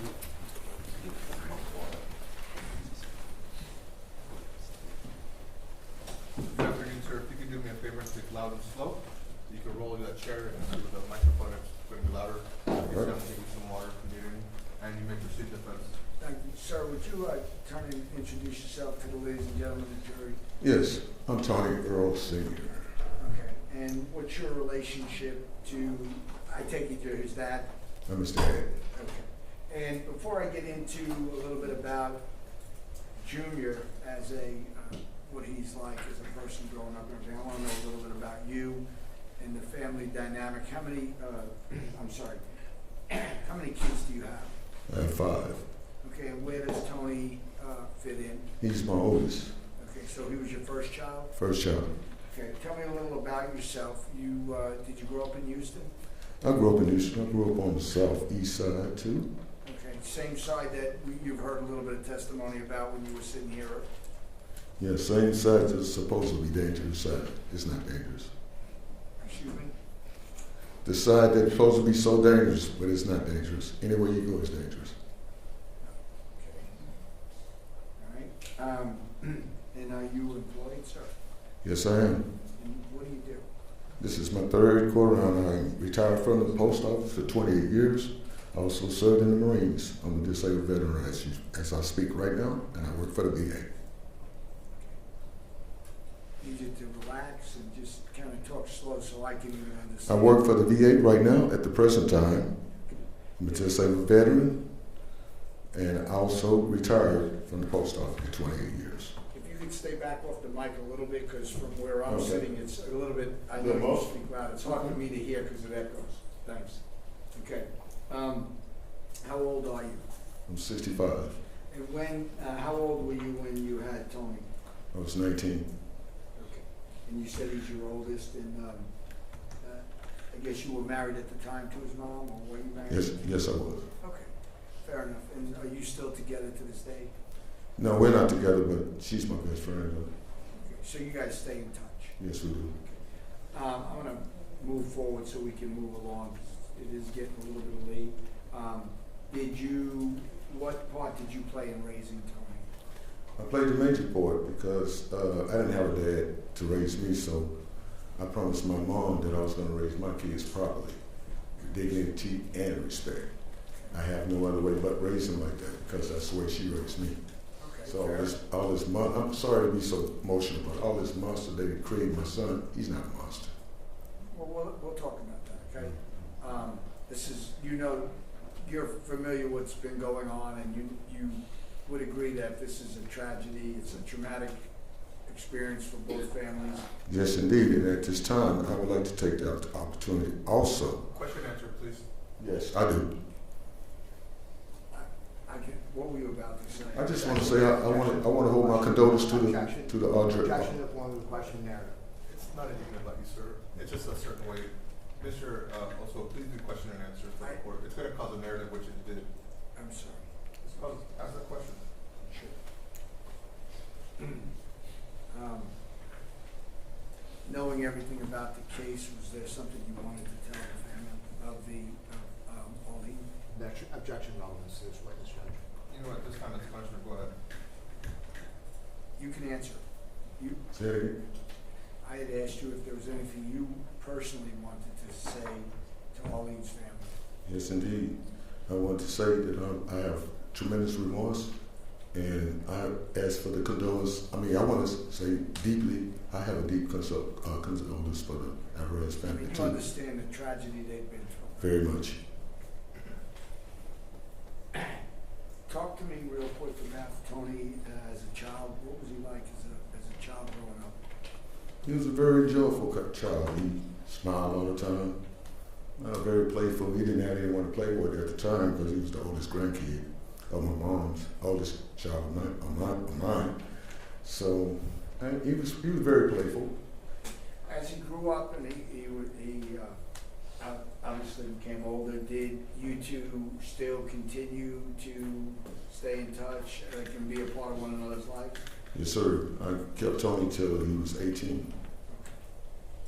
And you heard earlier he's 45 now. Yes, sir. Right? Okay. Prior to him being incarcerated, okay, arrested and incarcerated, how often would you come into contact with Tony? Me and Tony had a daily contact every day. Tony would call me every day. Okay. We'll speak about an hour or two. Okay. So you basically you knew him as a man, not just as a child. Like, you know, let me strike that. You know how some parents and kids drift off. Did that happen between you and Tony, or did you communicate? No, sir. Tony's a very caring son. I'm disabled, and he calls me every day to check on me. You know, even while he's been incarcerated, he calls to check on me, and I should be more concerned about him. You know, so my son is not a monster. He's a very little child. Okay, but I have to ask the question. Okay. I know you want to be heard, right? You wanted to testify today, right? Yes, sir. And why did you want to testify? Because I just don't want to portray my son as a monster, because he's not. I know him for 45 years. Now, this last conduct that he's been doing, it's uncalled for. I think so too. But you know, we all as adults, we don't know how to react to any situation. So you know, I don't want to go any further because I'm not on trial. But I'm just saying. You know, listen to me for a second. I understand. You have a lot you want to say. I do. He's got a job to do. So if I just let you talk, he's Okay. going to object. Okay. It's nothing against him. He's just doing his job. I'm going to ask you questions, okay? So, you said that he would check on you day to day because you said you're a disabled veteran, right? Yes, sir. Okay. How does he, and this is prior to being incarcerated, would he offer assistance to you in the way of doing things, checking on you? He would make sure I have my doctor's appointment. I mean, he would take me even if he had to use my car. He would make sure that I go to the doctor, make sure that I have my medicine. Like I said, my son is a very caring son. Okay. How about, were there other older people in the community that you were friends with that did he ever offer assistance or check on anybody else? Yes, indeed. He has neighbors down the street that he would go cut their grass for free, or he moved the trees out the back if they fell on the yard. He moved to the front. You know, everybody in the community, they have no problem with Tony. Okay. You said that even when he's incarcerated, he'd call and you guys would talk, right? Yes, sir. So, has he been incarcerated? Has he been in jail since he was arrested in this case? Has he been in jail? Yeah, the Harris County Jail, like waiting for his trial. Yes. Mm-hmm. It hurts me a lot. Okay. Do you, what if any, did it in any way create a hardship for you?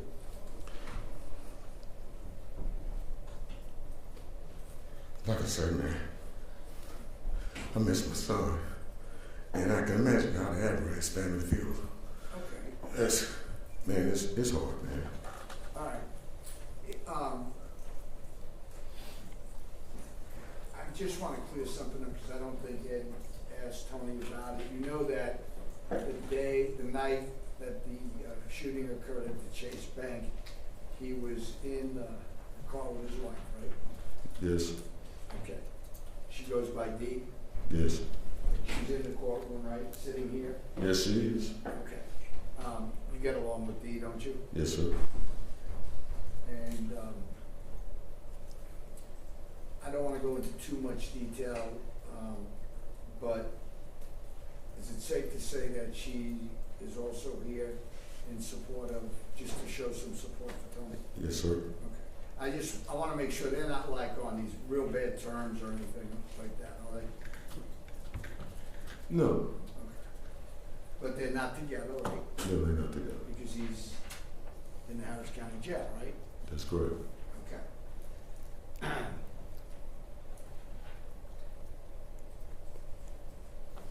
When we were talking earlier today, you started to talk to me, besides the different things he did for some of the neighbors and for you had mentioned some community kind of activities that Tony would get involved in. Could you tell me, or tell the jury what you were telling me about earlier today? Yes, Tony and his cousin, every year they throw a toy drive for the kids in the neighborhood. For the kids in the neighborhood where they live? Yes, sir. And he would always, the ones that didn't have fishing rods, he'd take the little ones fishing with us and stuff, so he was involved in the community. And that's probably the reason why I'm not giving him no excuse, but that's probably the reason why he's at the store all the time. But he's gone, I don't know. So I'm just Are you familiar with the store? Yes, I am. You were familiar that he stocks stuff there and picks up garbage. He's kind of a guy who does odd jobs all around, right? Yes. We had talked a little bit about the incident with his steps. Do you know his stepson? I know it. Okay.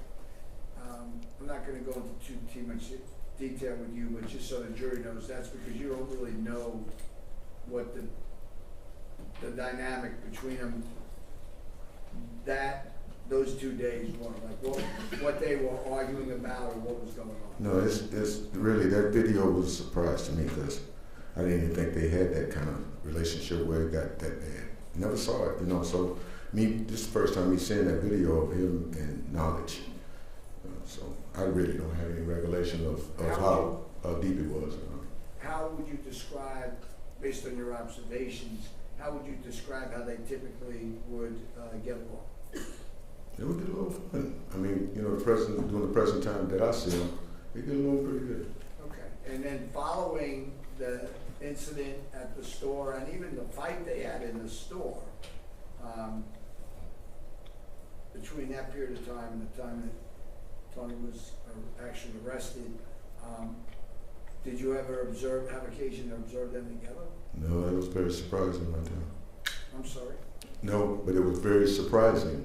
No, I don't know if you understood my question. I'm trying to explain or let the jury see what their relationship was like after this incident. Like, did they make, for lack of any better term, did they kind of let this just be bygones and pass?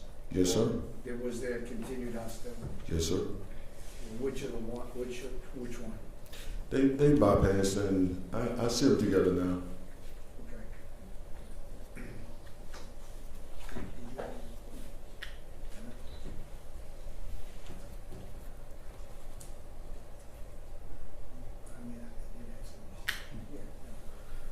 I guess I just have one more question. The toy drive you were telling me all about, you were pretty proud of that, weren't you? Yes, sir. Okay. Because they was doing it out their own pocket.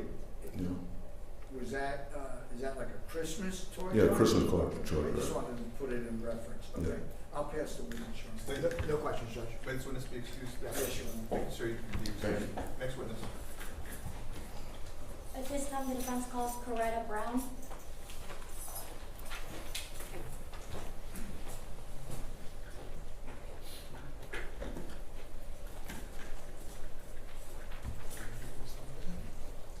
This witness has not been sworn in. Can you raise your right hand, please? Do you swear to tell the truth, the whole truth, and nothing but the truth, so help you God? I do. Thank you.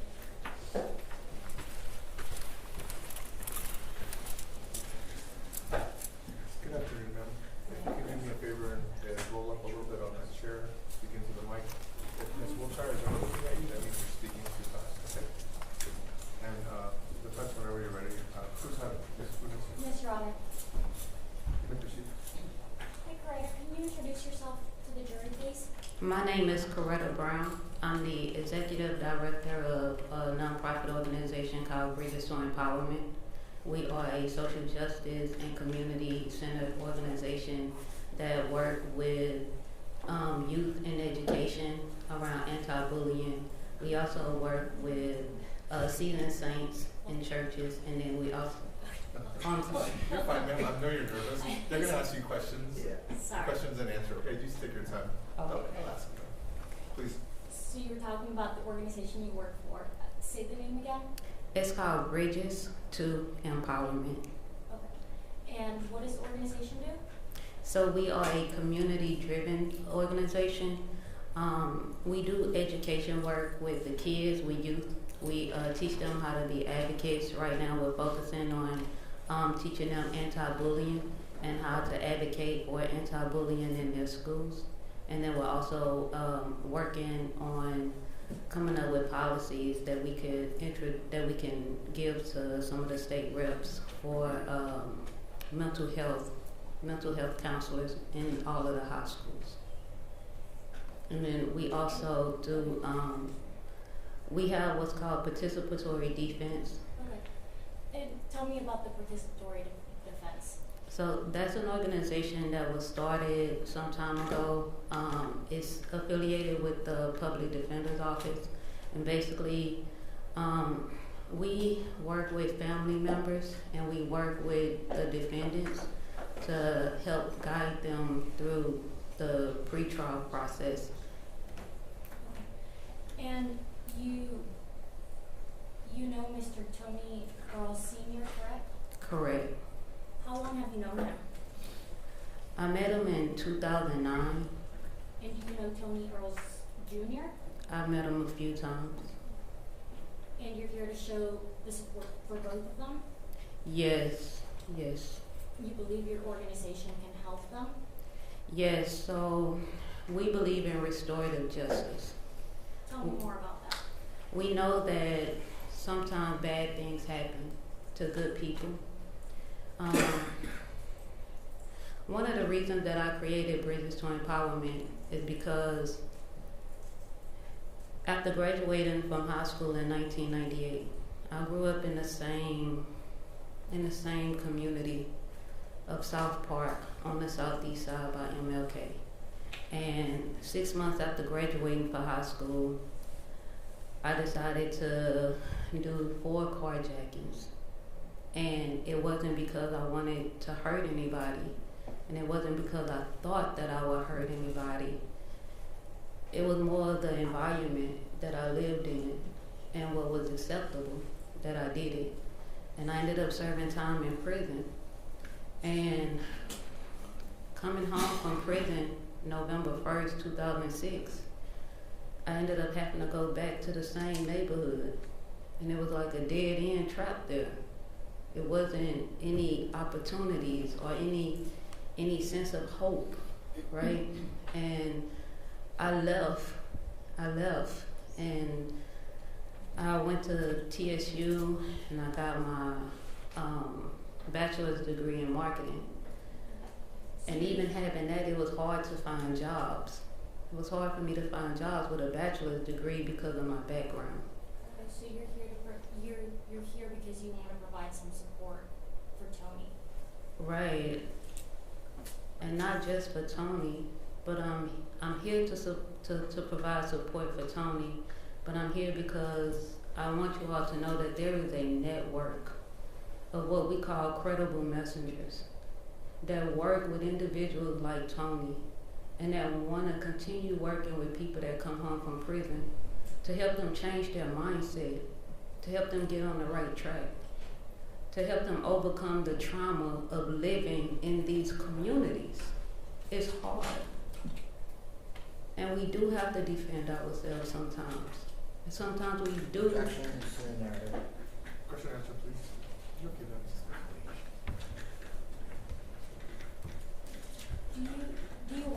Do you often work with people on probation? Yes. What kind of resources do you provide people on probation? So we help them find jobs. I will actually go and look for jobs for them. We coach them on how to do the application. We coach them on interviewing. We connect them to other resources. I've had clients that I've given jobs to myself because we want to see them successful.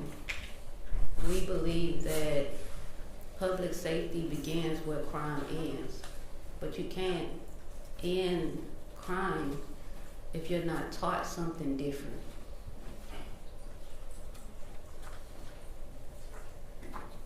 Pass the witness. Hey, no questions? Next witness be excused. Yes, sir. Yes, sir. Thank you, ma'am. Next witness. At this time, the defense calls Dennis Davis.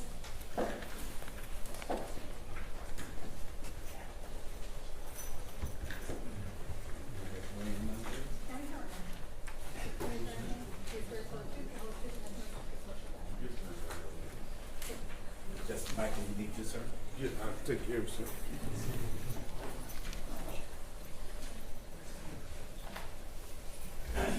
Friends, you may proceed. Thank you, Your Honor. Can you introduce yourself to the jury, please? My name is Dennis Davis. I'm the court liaison officer, pretty much the probation officer for the 182nd District Court.